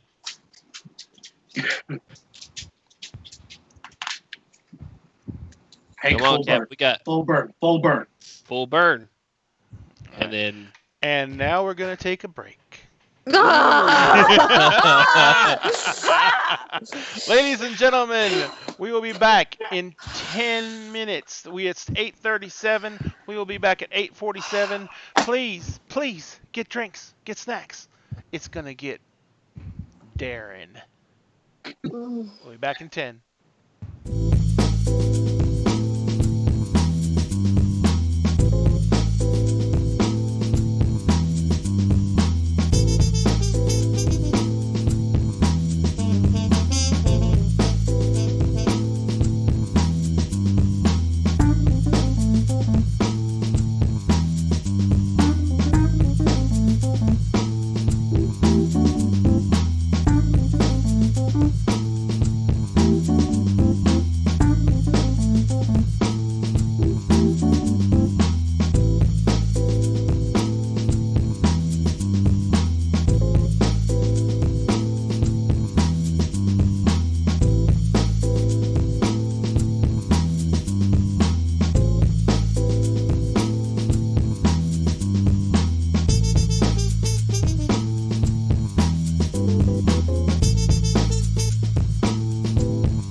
much, ladies and gentlemen. Sorry about that. A little bit break longer than we thought because I was away from keyboard longer than I thought because I'm old. Leave me alone. Now, one thing Jonathan pointed out is the Georgia system is definitely not on the outer edge. It is technically right off the core. Technically. What you guys are basically doing you were basically just trying to get out of the Georgia system as fast as possible, and so you're basically in a long burn situation where you're going to be going between systems. So when I say you're in the black, that means there's a lot of space between you and the next system before you can turn back and go into the Georgia system. Those are your only choices. Do we know what system we were headed towards? I mean, I know you can either be going to Caldiza, which is even farther out, or you can be heading to Blue Sun, which is way on the outside. And Blue Sun it's lawlessness. It's out there. It's this place where there's not a hell of a lot going on. But there is choose people. The first one. So Caldiza was where you guys had picked me up from in the backstories. Yep. It was one of the planets. It was basically a gas moon, a gas planet like Jupiter, a gas giant, and there was a gas mining company that had a space station around it, and they were harvesting materials from the gas giant and processing it. So, but that is a decent ways from Georgia. Blue Sun is even farther though. So the only other choice you have other than doing that is you could go further into the core, or you could stay about the same distance away from the inner planets and go to Red Sun. Red Sun is more of a straight run, staying this close into the core worlds. But of course there's security there and everything like that. And then there is, like I said, Caldiza is the next nearest system that's going farther out into the edge. Right now you're basically what's called the border. And then Caldiza is out near the rim, and then Blue Sun is even beyond the rim. So I have a question for you, Ray. And I know that this is probably not a question that has an actual answer, but I'm just going to go ahead and ask because you're the GM, so you get to decide. Okay. Make me make a decision. Under pressure. Since Georgia and Red Sun and the core and Caldesa, like the only one that doesn't, well, no, Blue Sun does. Okay, they all sit on the same plane of existence, right? It's just that Blue Sun like orbits this way, whereas everything else is orbiting like this direction, and Blue Sun's going this way. You're talking about the orientation of the system. Like, do they all orbit on a flat plane? Well, when I look at the map, they do. It's a two-dimensional map. Huh? It's a two-dimensional map. No, Quick, the one. drop me this map in 3D. There's one that's 3D. So there's one where like they all sit on the same plane, like a solar system. And Blue Sun, the sun sits on the plane, but the difference is like, whereas like Georgia and White Sun and Red Sun mostly are doing these kinds of orbits with a few exceptions. Like everything in Blue Sun is doing like this orbit.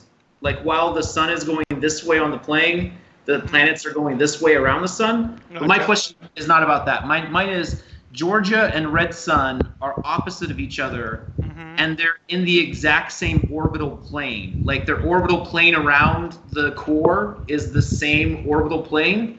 So my question is, does Red Sun and Georgia orbit at the same speed, like they're always directly opposite of each other? They would have to be. Right, because otherwise they'd eventually collide, right? The gravitational fields would force them to be so, or otherwise, they start bleeding into each other, and either one would push the other system out of the orbital path, or they'd eventually collide or merge or something. But it would be bad no matter what. So then basically, anytime you're in Georgia or Red Sun, you literally are going to have to go all the way across through the core to get the quickest path to get to the other one. Yes.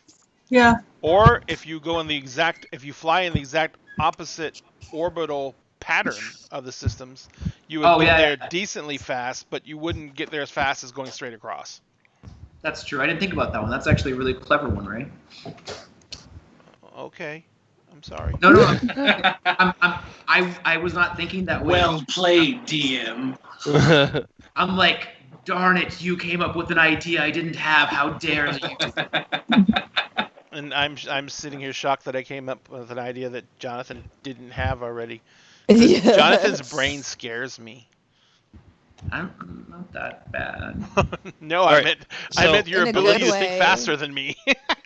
All right, so you guys, Jude, this We're getting ship the is fuck outta burning here. hard, and you guys are still oriented towards it, and you're drifting with the same inertia. I mean, because you weren't actually, the engines weren't firing at the time when you got the ping on the ship. So you're still in an attitude, and you're still going along with your inertia, going straight ahead and going in the same direction of the ship. The ship is coming at you in your general direction. It has not made any course corrections to align itself directly with you, but it is burning like mad.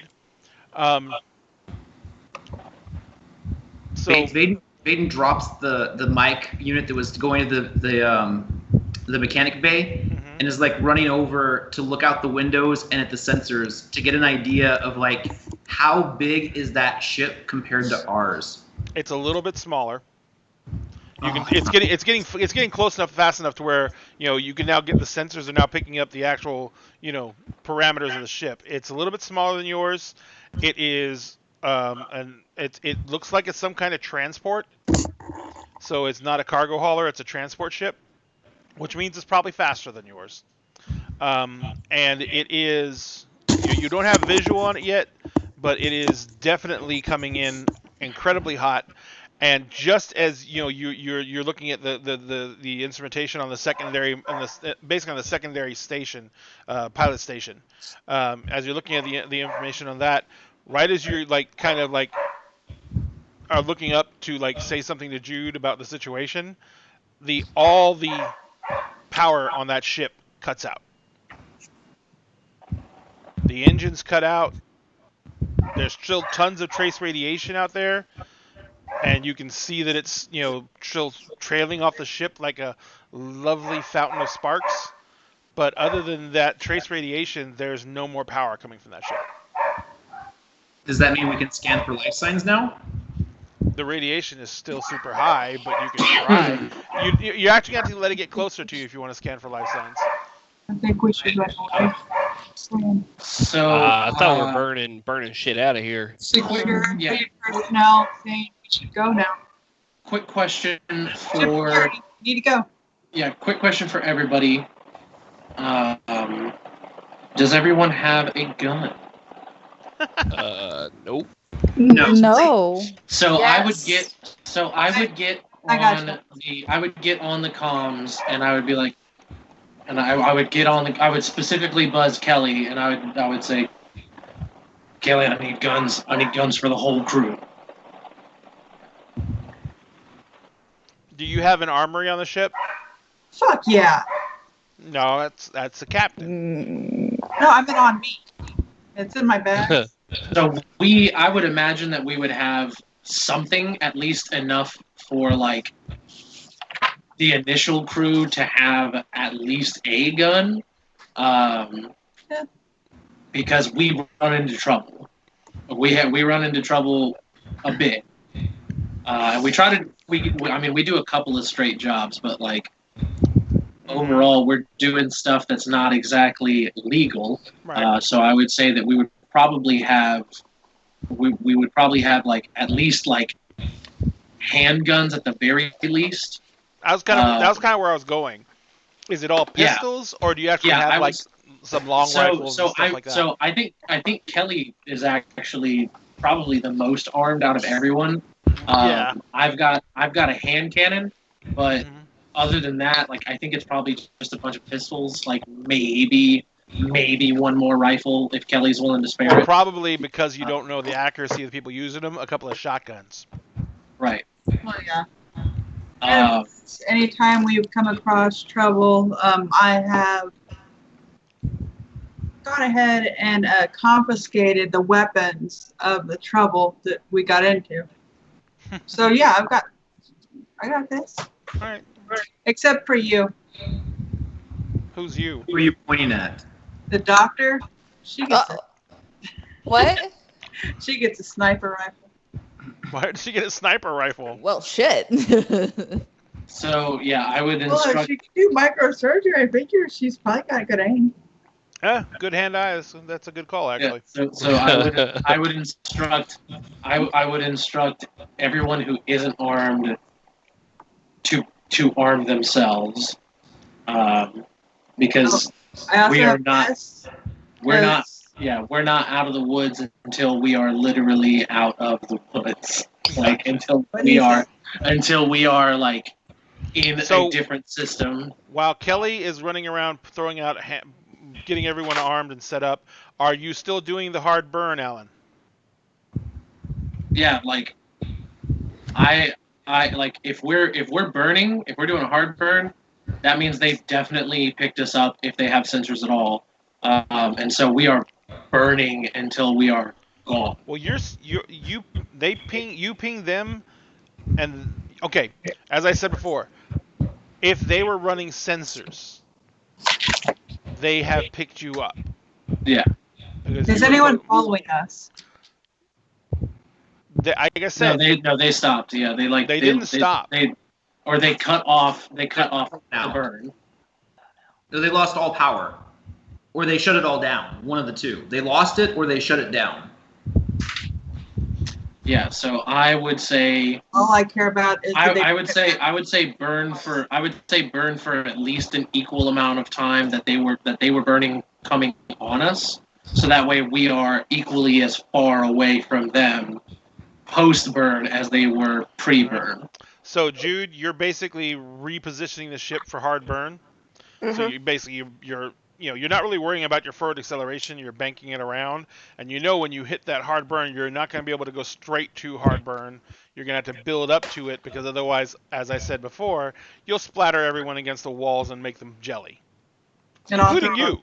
I don't freaking puke everywhere. I mean, you're in a G share, so you'll survive it longer than they will. But doing But that not type that of stuff, much longer. changing the inertia of a multi-ton ship in space can literally be done on a dime, but it may tear the ship apart and kill everyone inside the ship. So that's the whole point of being a good pilot, is knowing how to do things that would normally kill everyone and still manage to keep everyone alive and not turn them into toothpaste. Mm-hmm. So Kill Us All episode 2. Thanks guys, that was the show. That's Firefly. it. Goodbye. We're all renaming our characters to toothpaste. But anyway, so we lasted almost as long as the series. So you're basically repositioning the ship, and you're starting the hard burn process. It will take like 3 or 4 minutes for you to get up enough momentum to be at hard burn, because you have to stop your momentum going the opposite direction, and then build up momentum and be at full burn. So you reposition the ship right as you're bringing up the thrusters to start the burn process to counter your forward momentum. You're on the deck. Captain, where are you? On deck. Hank, I'm assuming you're down in the engine room to make sure everything's going smooth. Yep. Kelly, where are you? I'm trying to think of whereabouts on the boat. Probably the common area where I'm handing shit out. Okay. Baden, and making sure everybody's. I'm in the secondary pilot chair, trying to reconfigure the sensors to search for radiation signatures. What type of ability do you have to let you do that? So I should be able to use ship systems plus operate. Well, you have to use stat. Well, you're supposed to use the ship stat if you're doing something that reuses the ship's thing. But you have to have a basic skill that allows you to use the ship stat. Yeah, I have operate. I have a D6. Got it. All right, so you're trying to reconfigure the systems, so... I'm just wanting to, I'm not trying to, I guess, reconfigure. I just want to, scan for radiation signatures, because that was a massive radiation signature. Mm-hmm. So if there's another one of these ships out here... Oh, no, I said you can trace... Oh, okay, got you. So you're trying to expand the range of the sensors, too? Well, the radiation signature was so massive, if another one has been running through here, too, there should be a second signature somewhere. Or there should be a second signature that's traceable on a trace scale, that maybe isn't in our sensor range yet, but you can already kind of get the inklings of the radiation signature. I'm just afraid there's another one coming from somewhere. Gotcha. All right, so go ahead and make me the roll, Jonathan. I'm going to give you your target number there. Oh. I probably want to see what my target number is. Oh, no, that's wrong. That should be an 8. Okay. Okay, it's an 8? Yeah. All right, so then I am rolling. Yeah, no +4. What are our ship systems? Ship systems are an 8.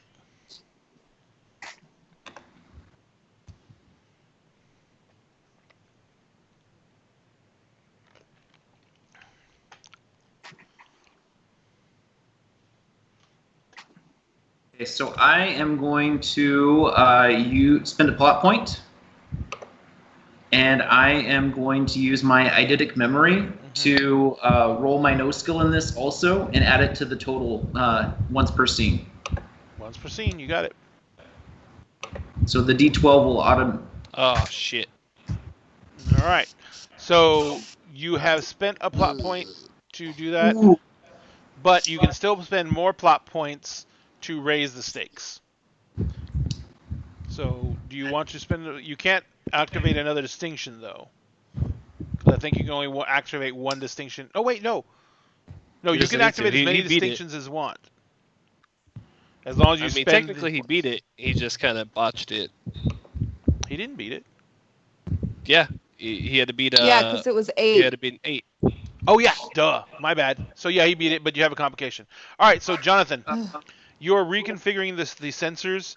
You are doing everything you can in order to get this to a point where you can actually, you can judge for yourself what's out there and increase the sensor range and everything like that.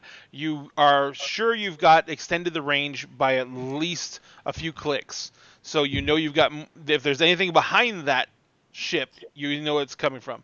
And because of the sheer amount of radiation that's leaking, you can hear or see that where the ship is right now and track its trajectory. It's still barreling down on you. But one of the things you also got is because of the refinements you did to the sensors, you actually are able to get a good solid read on what's going on with the ship, and you can tell that the radiation that's leaking from the ship is coming directly from the engines, and it's coming from one engine in particular that seems to be heavily damaged. Because it's, whatever shielding that engine has been ripped from it. Looks like it's been ripped from it externally.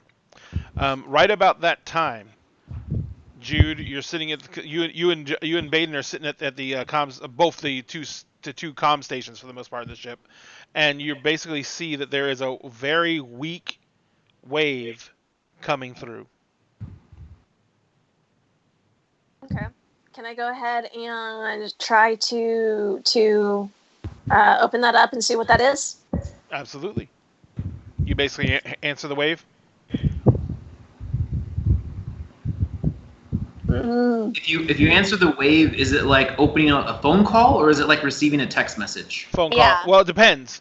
Waves can be recorded and sent out, or they can be direct communication, and you know that ship is in range for direct communication. But you can't know which one it is ahead of time. Like if you open it, it has a transponder signal for a ship, but you never met that ship before. So it identifies the ship it's coming from, and there's no transponder on that. It has a transponder number on the wave, but there's no transponder being broadcast from that ship.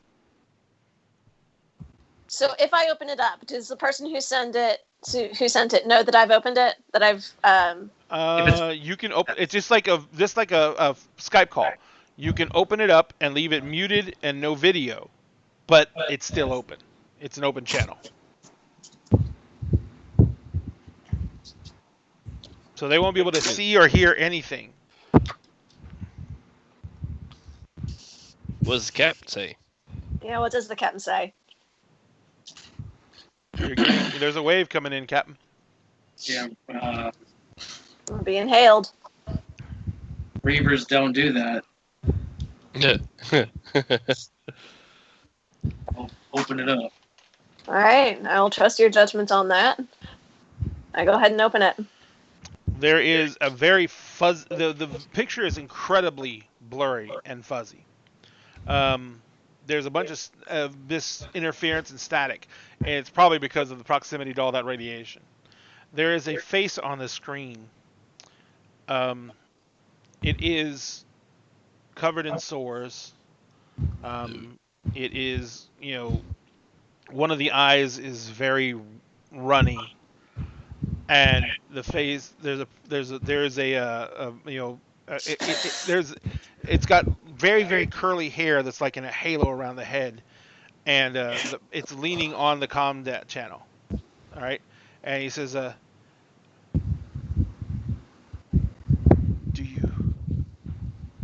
can you used up the last of the fuel cells? We're sick.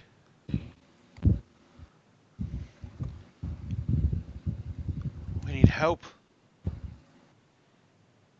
There's no time. The rest of the crew are in the hold. We had a cargo container. It's more heavily shielded. It protected them from the burn. Save my crew. And then he just kind of collapses onto the console. The wave's still open. I keep it muted. Keep it dark. I sort of look over at the cat, and I think maybe we got a little gun shy. I'm gonna buzz up from the engine room. We doing this, Cap, or what? We getting out of here, or what's going on? I haven't heard anything from y'all. Yeah, the engine. You also know because the engines haven't been cranked yet, and that's the pilot. Yeah. What are we doing? We running, Cap? What's going on? Help a brother out.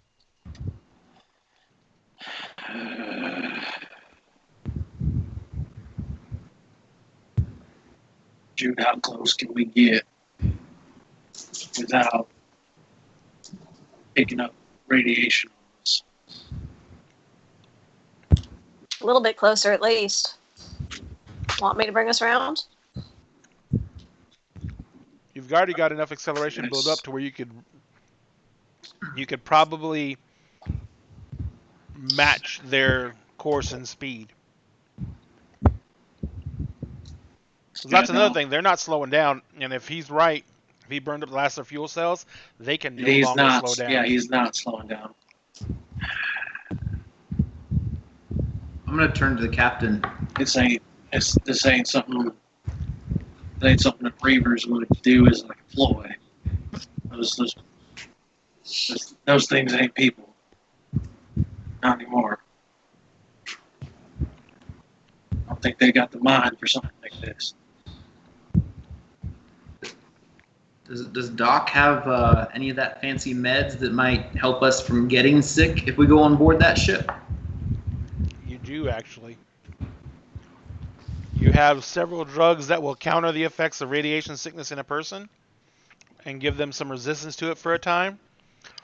And then you have 2 treatments, basically a version of dialysis, that will filter out radiation out of their blood due to long exposure. Now, there still could be some chance of mutation or cancerous growth later on, because radiation is damaging to cells no matter what. But you can minimize the risk. And if they go out in EV suits, then they're shielding in the EV suits. That'll help them out as well. So you can make it a lot safer for them, but nothing's going to be 100% safe. So, blowing that shit up and not interacting with these people would be 100% safe. From the comms, I'm like, I'm gonna tend to agree with her. We don't really need. We need to get the heck out of here. How far out of Georgia are we? Out of the system? Are we out of the system? Yes. Okay. I'm gonna get on comms with the wave, and I'm gonna try to talk to this guy. Has he moved at all, or did he just slump? He just slumped down. He kind of slumped across his console. He didn't even have the strength to end the wave. So I'm gonna get on there and I'm gonna say, "This is Captain Alan Parrish of Borealis. You hear me, buddy?" No reaction, no motion, no nothing. Is there anyone that can hear me in there? You know that if they're down in the hold and they're in a cargo container, they might not have personal comms on them. Right. And even then, if it's in a shielded cargo container, the comms might not function. How much of this guy's body can we still see? Basically the top of his head and his hands. Okay. He's kind of laying like this. How's the skin on his hands look? Oh, it's bad. Radiation. He's like covered in boils, right? Radiation burns. The skin's actually peeling off in places. I mean, if anyone has ever seen pictures of people with severe radiation burns, yeah, it's not good. It's horrific. Yeah. It's horrific. Kessie, you've probably seen it in real life. Yeah, but I don't. Not quite, but I've seen some pretty gnarly shit. So I'm gonna drop my end of the wave, mm-hmm. And I'm gonna turn to Jude, and I'm just gonna say, "Take us in. There ain't no way for a person to die." All right, Cap. Now go ahead and I do that. I'm going to stand up, and I'm going to go down to get the doc. Have I heard any of this? Nope. You're not doing it over. I'm assuming you weren't doing that over ship comms. Not over ship comms, but we did. I mean, we had the comm open to Hank, so he heard it. Yeah. But he's in the engineering cargo department, which is kind of isolated from the rest of the ship because it's it has to be. Yeah, which is why I was not reacting to any of that because I was assuming I could not hear any of it. So I'm gonna go get the doc, and I'm gonna be like, I'm gonna come into where she's at. I'm gonna say, Doc, what's your experience with radiation? Can you treat it? You got anything for that? Yeah, I got a few things that can work for that. We got a situation. I thought it was Reavers. I was wrong. Sounds like we got some people in a bad way. A couple of people stuck in a ship that's just leaking radiation. But apparently there's some people that are shielded off. I know that if I was lost out here, stranded, it ain't how I want to go. Okay, well, let's go get them. Grab a suit. And I'm also, I guess I'm going to, I'm going to go tell, I'm going to go back up. I'm going to tell Jude to bring us in, keep it running, because we're gonna need a quick exit. Well, we kind of have to match their trajectory, don't we?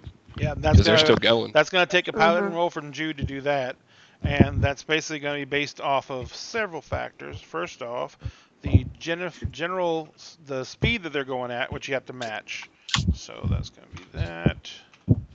And then there's going to also be... Oops, I forgot to put the D in there. So that's the speed that they're going at, plus the, how close are you trying to get it, Jude?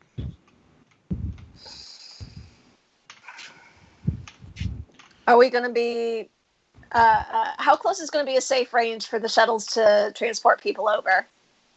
For the shuttles to transfer people over? Are we going to use the shuttles, or are we going to...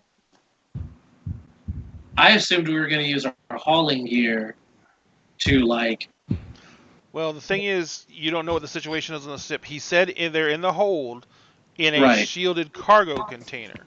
Right. So I was assuming we were going to get our hauling gear to get the cargo container and get them out and get them onto our ship. and then try to like quarantine and decontaminate. So there's 3 main factors that you got to take into account. First off, you don't know. I mean, the cargo container should be sealed if it's giving them protection, but that also means you don't know how much air they have. Right. And but it also means that if we need to pull them through space real quick, that it's sealed and that should be okay. Yes. The other thing is you're going to have to get the cargo bay doors open, and I don't know how you're going to have to figure out how to do that from the outside of the ship.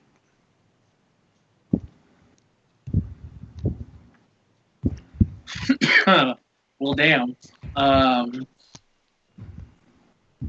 Not really much we can do. Not unless we stop that ship. But even then, they'll turn him to jelly.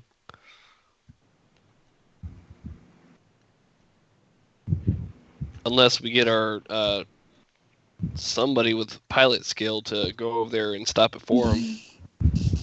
I've got some pilot. I was going to say, if they've lost all fuel, there's not a whole lot they can do to stop it on their own. Hmm.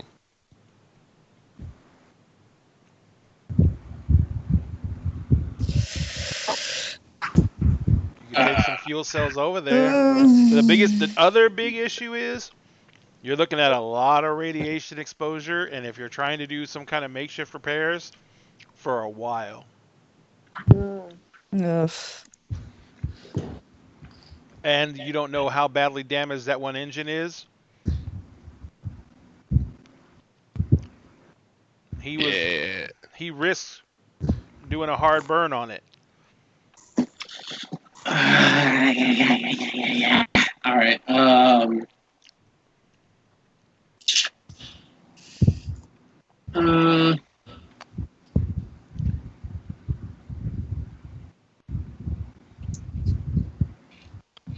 Man, you really got to do this to me. I'm gonna buzz up to the front again. Mm-hmm. Cap, brother, I know you like to be a big damn hero all the time, but sometimes you just gotta know when to throw in the towel. I mean, yeah, everybody likes to save someone, but realistically, since you haven't done a full burn, Jude, the ship is getting closer now. It's catching up to you slowly, basically, for the most part. And you're keeping an eye on it, so you don't want to risk an accidental collision. But as it gets into visual range, you see there's a bunch of debris around the back of the ship. And it's got 2 engines, 2 main just stellar engines in the back, much like the Firefly had them on the side, but these are at the back of the ship. And one of the engines has a huge, just giant metal piece of rebar that looks like it's been shot straight through the engine, almost from front to back. You don't even know how that engine would be functioning. Mm-mm.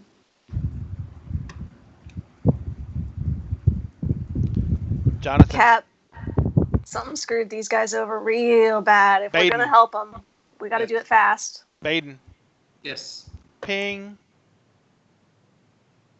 The radiation?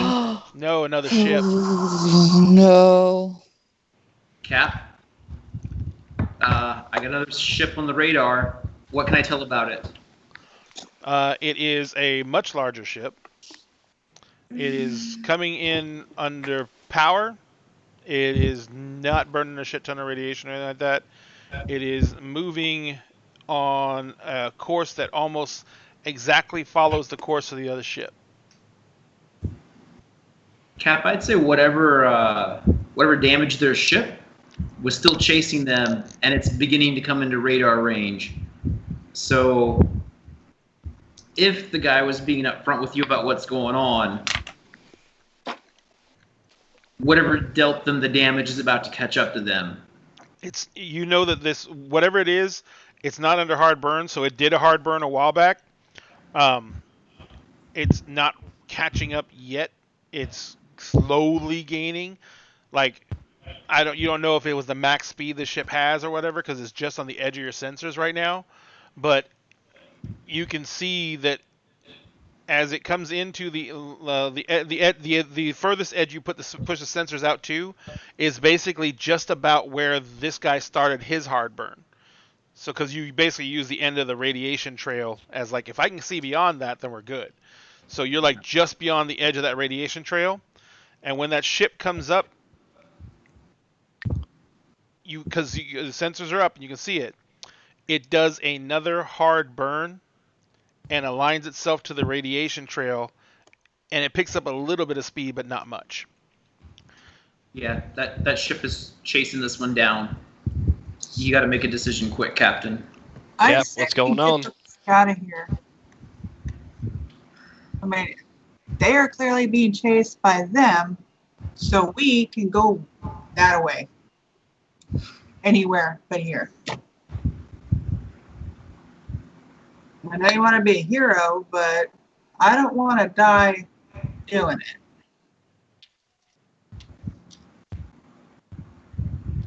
it. So, okay, so Jude, you do some numbers real quick, and if they're still being conservative, and if they haven't seen you, which is likely because you got a wall of radiation between you and them, and you're not burning right now. If they haven't seen you, you haven't seen them. As long as they can't accelerate any more than they are, you got about 15 minutes before they're in visual range. And visual range means your little blip dot on their wind in the distance. Mm-hmm. Right. Yo, Was the ship in distress set up to have shuttles? yes. Does it have all of their shuttles still attached? Yes. Oh, okay. All right, so here's what Alan. It's got one shuttle. Here's what Alan says. All right, here's how it's going to go down. I get on the comm to Hank, and I say, "Little brother, if it had been me in there, you wouldn't have given up." Yeah, but you're not dumb enough to get into whatever kind of trouble they got in. Now, turn and look at the space. You keep this burn at the ready. We're gonna need to get out of here real quick. And I'm going to turn to Jude. I'm going to say, plan don't change. But if we ain't back on here by the time that they're gaining on you, you leave us. And I'm going to turn to the doc, and I'm going to say, you do not have to come with me. I'm going. Greatly appreciate it if you did. I'm going. Suit up, double time. Let's move. And I am going to go get ready to put on my protective gear, and I'm going to try to... Is there something that I can give, like, me and him to help protect us a little bit? Like, just something super quick? Yep. You can basically give yourself an injection of... It's pretty much the same thing they use nowadays to counter radiation sickness, except this is a much more advanced version of it. So it'll give you... It'll give you some resistance to the effects of radiation sickness and dampen the effects of radiation on your body temporarily. You got like 25, 30 minutes, but then it's going to not be able to overcome that amount of radiation. Hey, Ray. Yo. Is there a way that I can set up the engines to, whenever we need to burn, like it's automatically ready? Like I said, the biggest problem with the burn is if it happens immediately, you kill people. Yeah, well, what I'm saying though is that you can zero to flat out just by hitting a button. Okay, yeah. So what I'm asking though is that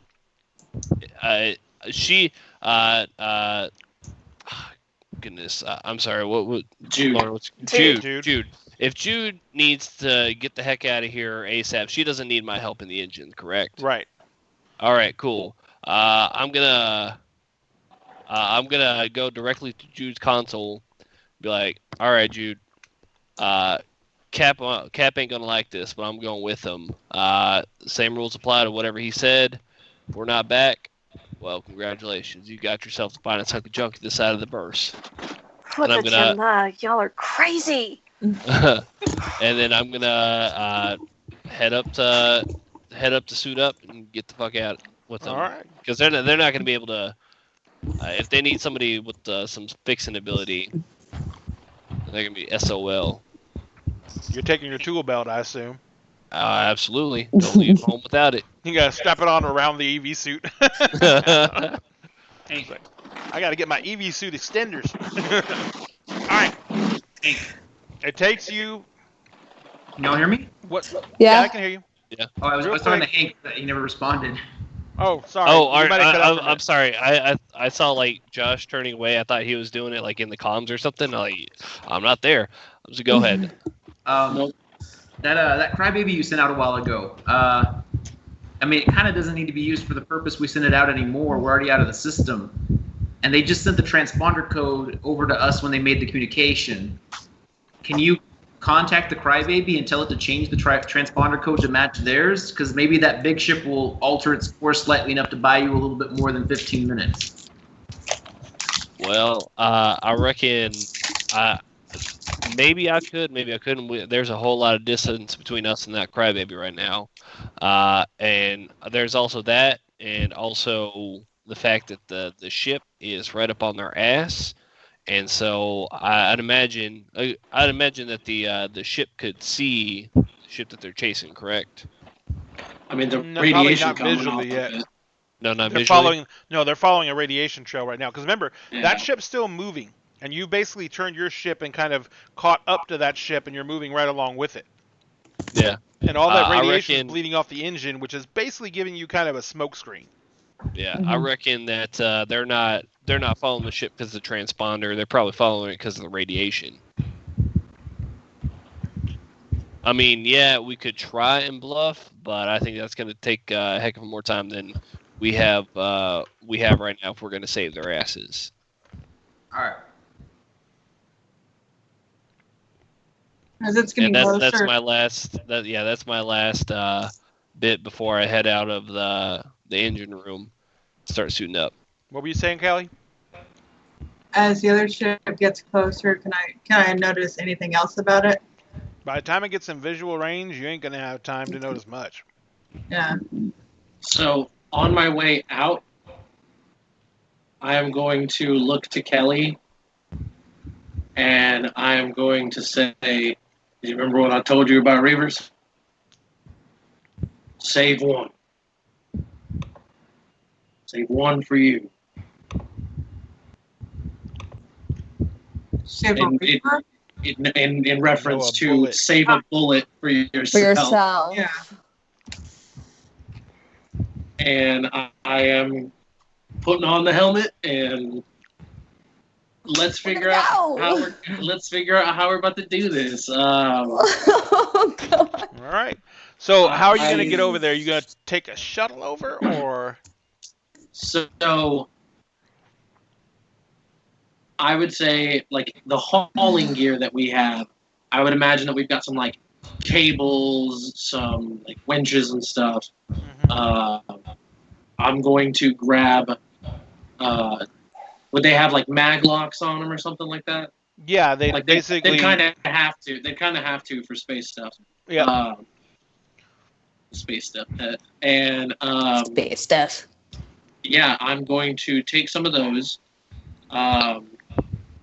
And I'm going to get into the shuttle, and I will take a shuttle over there. You said it only has one shuttle. Now, is it only you can only dock with one shuttle, or You can actually dock a shuttle up to an airlock. okay? It's not the yeah. easiest thing in the world to do, and sweet God, you better be a good pilot. All right, baby, let's do this. All right. So I'm I'm gonna throw before he in. tries to pilot anything, I'm like, No, you've got a better pilot skill, so when you, yeah. So as when, soon I'm as gonna- you're like, all so- right, let's do so- this, I'm like, brother, take a step back. yeah. So So this when, is what I'm when gonna. Hank- This is the dice pool I'm gonna throw, and this is the thing. I think I'm gonna do this from now on. I'm going to throw in a D8 for the general, conditions that we're in right now. The general fuckery that we're General doing. fuckery. The general. I'm going to throw in a D10 for the actual difficulty of the piloting maneuvers at both this speed and docking a ship up to an actual fucking airlock instead of into an actual area where you're landing into a docking clamps or something like that. And I'm going to spend one of my plot points, and I'm going to drop in a temporary descriptor of, and oh, by the way, there's radiation. For an additional D6 that I can then spend a plot point to keep if I want to.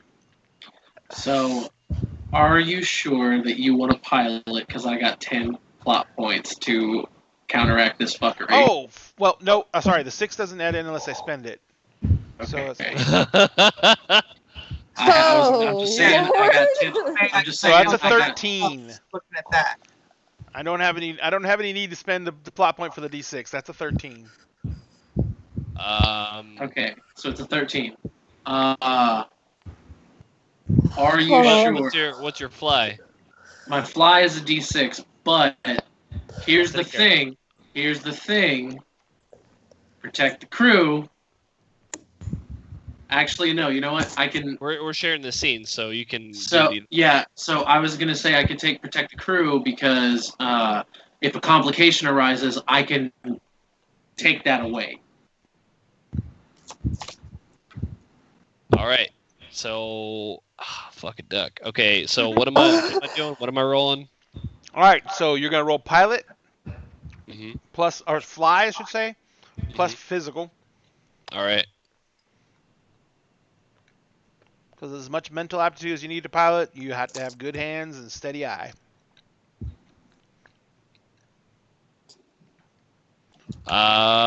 Okay. So what? I have to beat. You have to beat a 13. Fuck duck. That would be very uncomfortable for the duck. No. It's And for you. no better. It's no better than how they're used to reproducing. I know they have Okay. corkscrew penises. It's crazy. And they. No, please. Can we not? I don't want to talk about a duck's Okay. genitalia. Like, Anyways. now, like so- it's not necessary. No. Oh Space God. stuff. Space stuff. There's no ducks in space. No ducks in space. All right. Howard the I'm gonna burn 3 more plot points and roll a. Oh God. I mean, sorry. I mean, Got you. I'm I just got gonna you. be quiet. Gotta do it. Gotta do it. So 3 plot points is a D6, correct? Yes. And it's added to the total. Yeah. Hold on 1 second. Is there? Come on. Believe in the heart of the cards. Oh. Yeah, my grandfather's deck has no weak cards, Kaiba. Oh God. Okay. Yeah. Yeah, I'm gonna save 1 plot point and burn the 3 to get a D6. Oh God. Oh, no! That's a 10. Oh fuck. What was Well, that, you can take Josh? away the complication, but we didn't. Cassie fell out of her chair.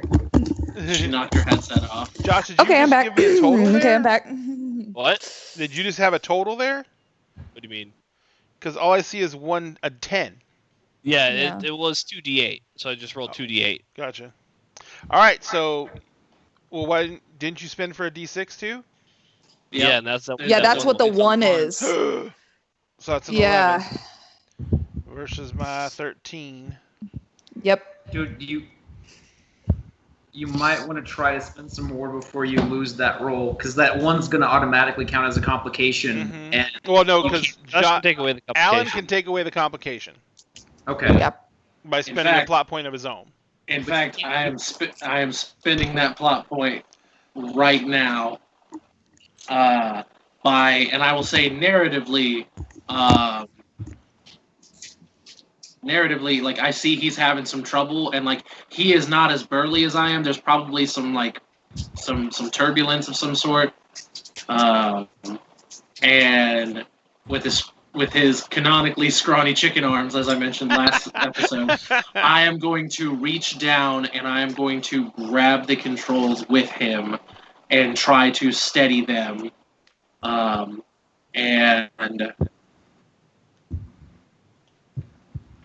I guess I just spend. It just says I spend one to take the complication away. Right. So now he is just crashing you into the back of the ship instead of crashing you directly into the radiation-filled engine. Woo. Okay. Do you have anything to add more dice to that, my dude? I have one plot point, guys. Do you have anything that you can activate with that plot point that might give you something else? The only thing, nope. No signature asset that will help in this? My tool belt? I don't think so. Nope. Nope, this is... I told you we shouldn't have gone! Alright, so my complication is canceled. However, Josh still has a hanging complication from the previous scene. However, the GM also has a complication. So, those two complications will cancel each other out. 3 lefts don't make a right. 3 lefts don't make a right. But you can make a circle. But anyway, so you basically are bringing the ship in, and you align the ship up with the airlock, and you're about to basically, you kind of basically line the ship up with the airlock, and the docking clamp ring comes out from the airlock, and you basically bump the ship up to seal on the clamp, on the ring, okay? And it has like a magnetic ring around the outside of the docking ring. So once you get that all lined up and you lock the ship in place, you guys are ready to disembark from the shuttle and actually go into the actual ship. You guys start to head out. You open your exterior door to the shuttle. Now there is no airlock on a shuttle. When you open that door, it's just open. So you open the door, and directly like there's a 2-foot area where the ring sticks out from the ship, and then you see the airlock door on the other side. You basically you go out and you're looking at the airlock door, and it's sealed, and it's got a 10K not 10 pad, keypad to the right of it. So you would need the code to get in, or you need to be able to hot wire it. So, Hank, what are you going to do? That. All right. Yeah, I can do that. So, go ahead and give me a mental plus fix roll to hotwire it, and this is a pretty simple keypad, so it's going to be a D6 for the keypad itself for security, and a D8 for just sheer fucking tension. Swear to God, Ray, if you roll another fucking max dice. Nope, I rolled a 7, but no complications. Right. Oh, God. I hate this. Okay, there we go. Gotcha. You quickly make short work of the keypad. You basically bypass the keypad completely, put power to the locks. The outer door to the the airlock spins, and the door swings inward. Alan, you and Harry start heading in. Just as you guys are, you and Harry are hitting the inner airlock door, and you see another keypad there. Right then, as Hank is starting to come into the airlock too, because the airlock's a pretty tight space, the seal on the shuttle breaks completely, and the blowback pushes the shuttle off, and Hank is sucked out into space. And the shuttle it's pushed away from the ship, but the shuttle is drifting probably about right now at this very point, it's about 20 feet away.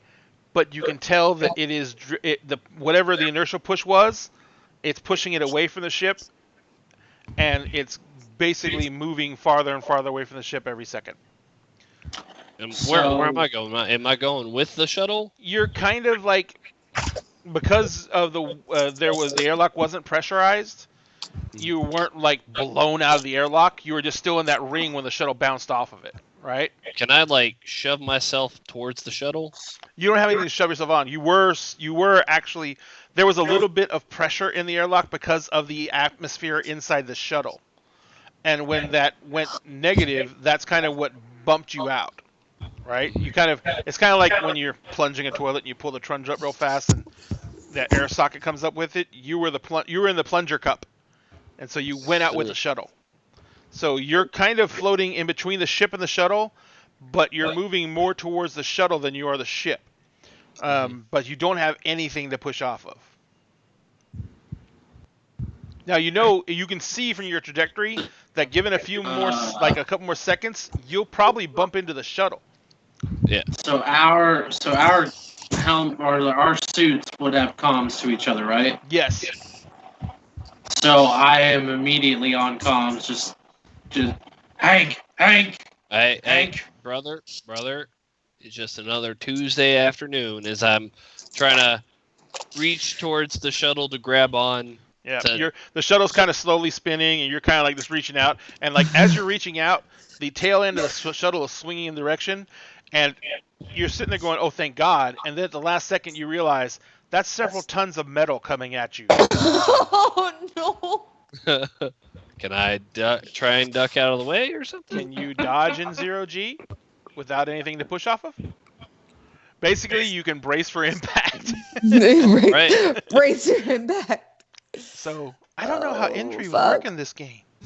Prepare full ramming speed. Ramming speed! I didn't even think about that. How do injuries work in this game? Oh, great! This is wonderful. Great. You cut out really bad, Jonathan. Sorry. Injuries are like complications. And if you beat their roll, then you can create like a complication as part of it, even if you don't have a 1 involved. Got it. In no, it. I got it. Yeah, I know what you're talking about now. All right, so we're gonna do a roll off here, Hank. Oh boy. Yeah, it's gonna be lots of fun. I'm so You're gonna good like at those. it. So, Hank, I'm gonna need a physical. All right. And that's gonna be plus your move. Plus my Move. move. Oh boy. I am going to make a conditional roll. Would it not be plus survival? No, because it's the same. He knows that way. getting hit by metal is bad, so that's all he knows about survival in this one. It's less than ideal situations. That's what the book said. So this is going to be a D8 for difficulty because you're trying to dodge in 0G. And it's going to be plus a D10 for sheer I'm fucking dangered. Just another Tuesday afternoon. Oh, Total God, is 10. Oh God! Hank. Oh God! Oh god. All right. Hold on. Let me see if there's anything I can do. Rip. That's not the. Yeah, I know, right? Can we get an F in the chat for Hank?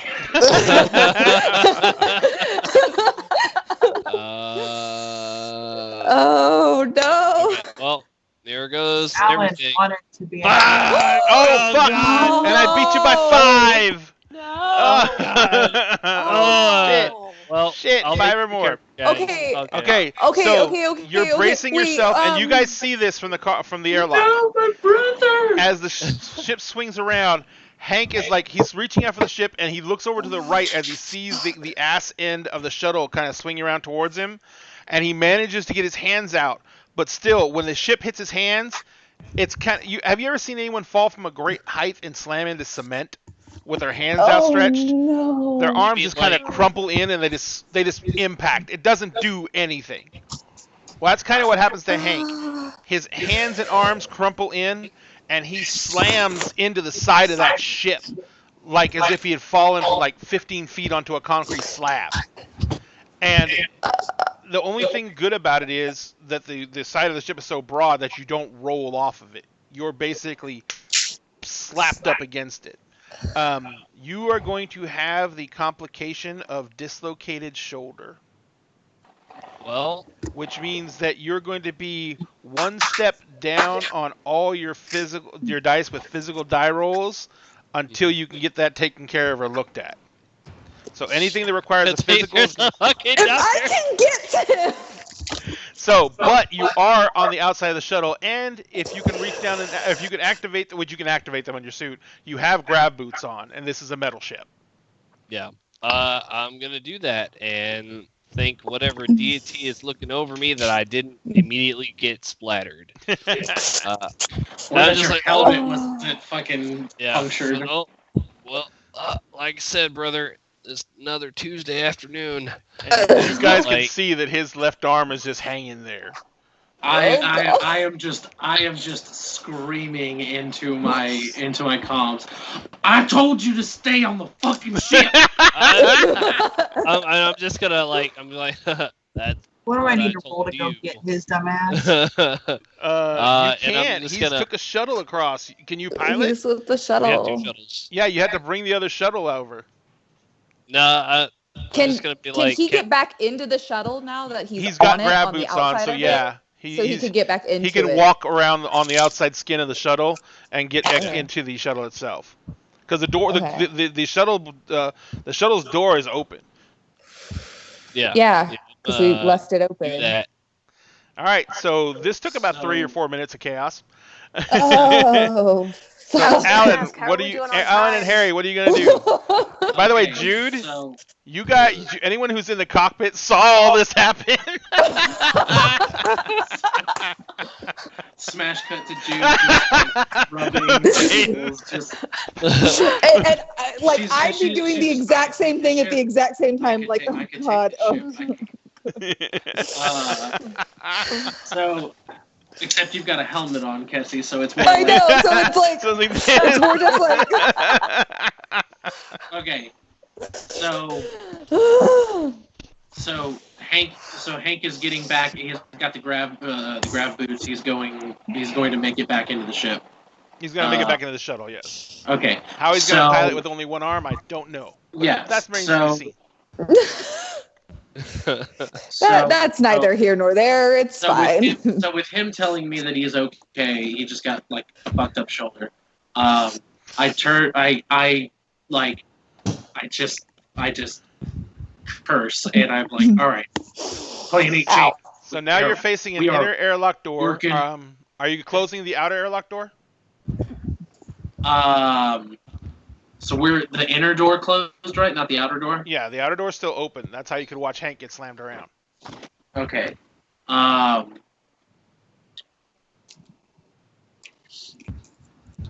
So I'm gonna actually that might be super stupid. I'm gonna look around. I'm gonna look around. I'm gonna look to the dock and I'm gonna be like, planning changed. We are working against the clock here. Gotcha. And now we got this. And now we got this bullshit deal. So I'm gonna take the gear that I took, like the mag locks and the cables and stuff. Mm-hmm. I was like, we're gonna find this crate. We are gonna lock it up, cable it, and then we are gonna do our Goram best to get it here onto the shuttle.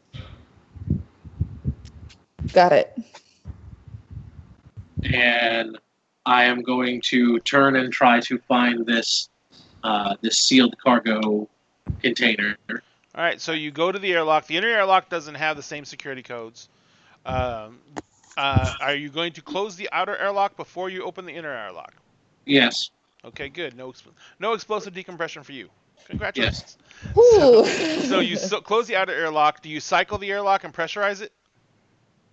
Yeah, I mean, I would make it like I don't want to like explode. I don't want to get crumpled like a tin can, or like pulled apart like taffy. So, gotcha. And being an experienced spacer, yes, I would 100% know to go through the proper Gotcha. Proper Well, you were channels. really stressed out. You just almost saw your brother die. Yeah, but I gotta survive to go over there to kick his ass. Gotcha. So once you cycle up the airlock and pressurize the airlock and open the inner door, the first thing you see is a very large, like about 8 foot tall, about 8 foot wide, and it's about 15 feet long cargo container that says Blue Sun Corp on the side of it. It is shiny, it is new, it is untouched.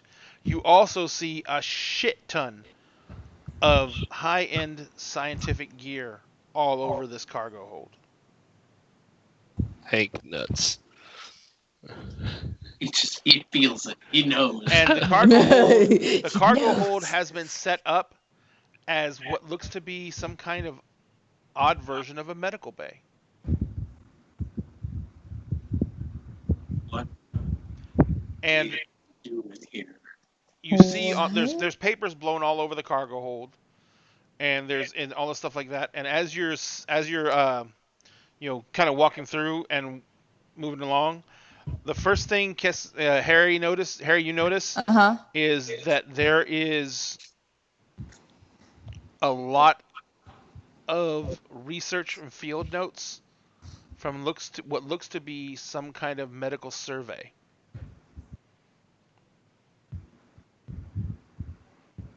Okay, like. Oh God. So I can even in my even in my layman, well, no, slightly better than layman medicine capabilities, I can recognize this is like a medical setup, right? Yeah. Okay. So I'm gonna turn to the doctor, say, Harry, you find anything that you think might help. Anything of value. You've got better eyes for it than I do. I'm gonna get to work on this crate. So you're gonna rig the cargo container to where you can basically throw the line out and drag it out of here with the shuttle, right? Yes. So first, I am going to walk up to the container and I am going to give the old shaven a haircut. Okay. And see if I can get any response out of it. Yeah, you get 2 good solid thumps. So they probably can't hear me talking to them, but at least they're alive. Your radiation meter is spiking. Fuck. You guys got maybe another 5-10 minutes max before the drugs you took are going to stop being effective at all. This is more radiation than you thought was going to... Well, this is more radiation than you expected, but at the same time, this ship has been being bombarded by radiation from close proximity to that engine, and so it's pretty much infused every physical object around you. I mean, the paper papers on the floor are radioactive, all the equipment's radioactive, even the freaking cargo container is radioactive on the outside. Yeah. And I would be aware of this, correct? Yes. Okay. So I'm not gonna bother then going through this stuff. I'm gonna go to the captain and I'm gonna help him and try to get that done as fast as possible. Yeah, so we can get the hell out of it. You can't really take any of this with you. Exactly. So I'm gonna ignore it all and I'm just gonna help him so that we can try and help get these. Harry, is each one of the EV suits has a camera that's recording events. Okay. So you can. So maybe I can look through some of the paperwork. You can actually flip through the paperwork real fast, and you just hold it steady for a second and make sure it's in focus. Oh hell yeah! Okay, let me do that then. I want that at least. I was thinking about trying to take some of the paperwork, but when you told me it was time to read any of it, you're flipping through. Yeah, it so no. Exactly. But you do catch some key phrases. Okay.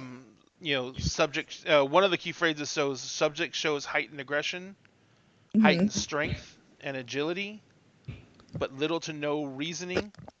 Fuck. Baseline test subjects will sustain themselves minimally, but have very little regard for personal safety or ambition. It's just one line that's like in bright red that you just stop and read for 1 second.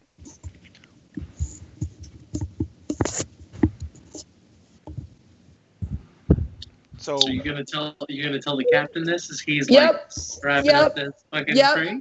Yep. Mhm.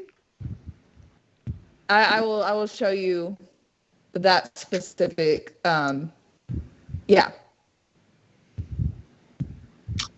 Sorry, I'm so. So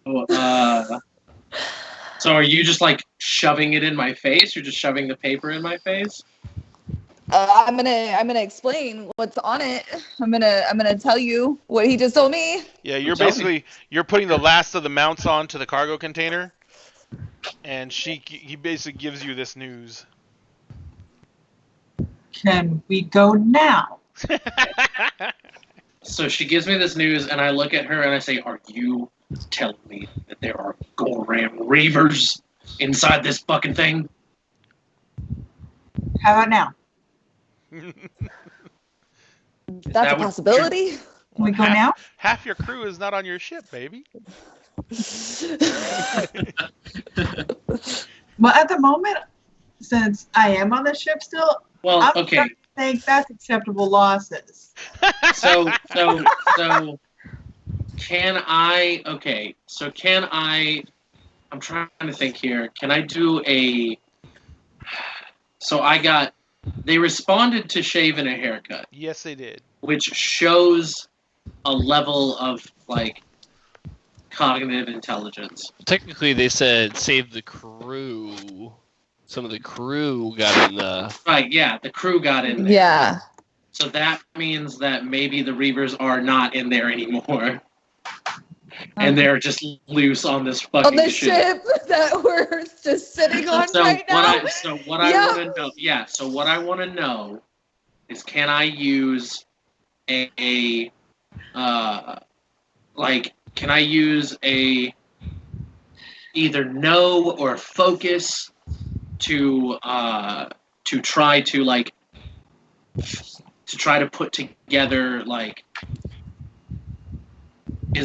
is there in this paperwork, is there a log of the ship's crew in the paperwork? No. Okay. That's not there at all. This is all documentation of medical procedures, research studies on different subjects, stuff like that. As you go over and start looking through the paper, and I'm assuming Harry is still doing the whole videotaping, moving papers aside. Yeah. You hear just the barest tank. Okay. And you're in a cargo hold, and there's basically what the cargo hold is a square box in the back of the ship, and there is on the right-hand side and the left-hand side, there's a set of stairs that go up, right, along the side of the cargo hold, up 2 tiers, and then they cross in the middle, across the back of the cargo hold, and then where they meet in the center, there is an archway that apparently goes up into the rest of the ship. And you see standing in that archway, there is a figure in a white jumpsuit that says, as a logo on it, looks like a big blue sun. He's got this corona of curly hair that's splayed out everywhere. His face is covered in open sores and wounds. His hands are out, and his his lips are kind of they're peeled and chapped off. Is this the same dude that we saw on the? Looks like him. I saw him. I would recognize him. Looks like him. Okay. And he kind of looks down at you, and his eyes are completely yellow, jaundicey, right? And he kind of looks, and he's like, we messed up. We done messed up. And he grabs the railing, and literally and it's a 20-foot fall, and he just throws himself over the railing, and is sailing straight down. He slams into the deck. Doesn't even try and catch himself on the fall. And you hear something crack. But he instantly is up on his feet, and he's almost on 4s, and he just starts loping towards you, almost like an animal on all 4s. And that's where we're going to stop things for the night. Son of a bitch. I knew it. I fucking knew it. Oh, fuck. Oh, God damn it. I told you. Damn it. Shit. Excellent. You're welcome. You're all welcome for the drama. Oh, fuck. I could have flown away from this, and we would have just had to spent the rest of the episode dicking around in space. Yeah. You're you know what, welcome it's, for the drama. Okay. So Fuck. that was fun. So trapped on the edge of the black with possibly at least one maybe brand new baby Reaver. And who knows why he became a Reaver? Who knows? Oh, no. But anyway, thank you, ladies and gentlemen, to everyone. This who is stick not around good. Watch the show with us tonight. We really appreciate it. Again, we have multiple contests running. We have our Race to 7K. So please go like and follow our Facebook page and share the post on the contest. It's pinned on the Facebook page. And you will be entered to win almost $200 worth of minis that are perfect for 5th edition. These things are super insanely detailed. And this is one of them. This is the Death Knight mounted. And he's like, you can see the fur on the back of his cloak. Oop, gotta go this way. You can see his face inside his helmet. Wait, this way. And if anyone knows old school D&D, he really reminds me of a character from the Dragonlance books called Warduke, if anyone remembers his ass. And he really looks like, it's like, what happens if Warduke died and becomes a Death Knight? Well, he looks like this. Focus. But there's pictures of him up on the site and everything like that. They're incredibly detailed. They're high definition minis. We're printing them all out right now. In fact, the Frost Giant is printing out right now, and he is fucking amazing. Oop, he's amazing. So anyway, we thank everyone for showing like we tonight. haven't just been cussing this entire time. I know. I don't know why I did that. But anyway, also we have our contest to get us to 200 followers on Twitch, for which we're going to give away a different set of minis that is going to be the another set of HD printed minis that include 3 special characters: a Dragonborn, either fighter or paladin, either way you want to do it, a elven or half-elven druid, and a human rogue who is Johnny Trinity, and he's a badass. And then we have a complete bar scene that goes with it.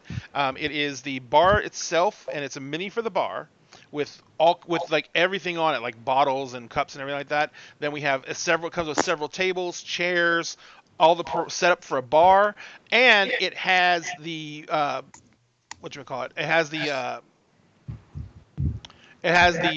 damn, brain just went out my butt.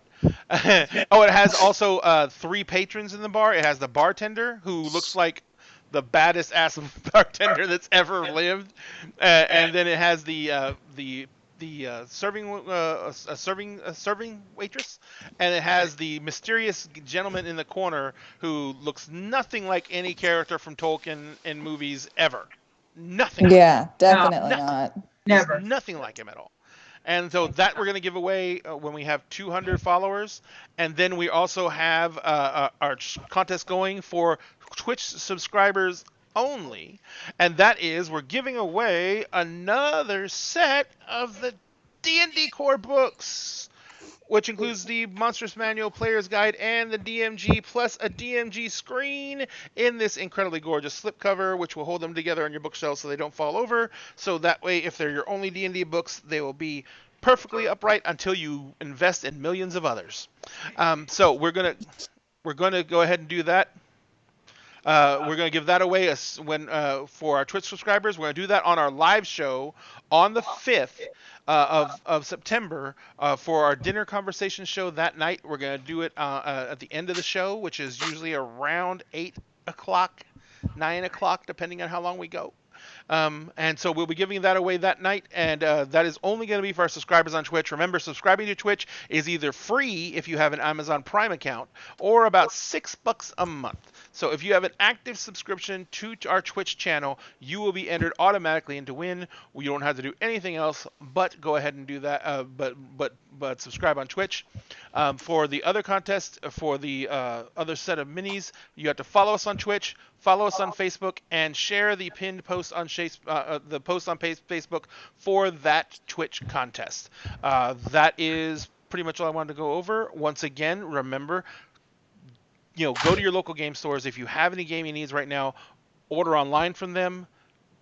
Do curbside pickup if you don't want to go inside. Some places are still open for business, but if you go anywhere, be sure to be careful. Wear a mask. Stay home if you can. We want everyone to come back and watch the show. We want everyone to be around to see us. We don't want you to have to be trying to watch this from your phone in the hospital, where I was a month ago. You don't want you to have to be going through that. We want you to be healthy, whole, and be part of our family. So please be careful. Wear a mask if you have to go out, but don't go out if you don't have to. All right. And once again, the show we're promoting tonight is Space Cadets. It's in the Woodlands, right off of 45. It's a great shop. It's amazing. They have an incredible assortment of different collector's items. And this is a type of shop that, is for every type of gamer, every type of geek. They cover the gauntlet. From, like I said, from Doctor Who to Star Wars to Pokemon to Yu-Gi-Oh to whatever. They have it all. It's amazing. And it's a comic book shop and a gaming shop. So, there you have it, ladies and gentlemen. Thank you very much again for coming in, for watching the show, for being a part of the family, and for joining this evening with us. We really appreciate it. I'm going to try to stop shaking. We love you all.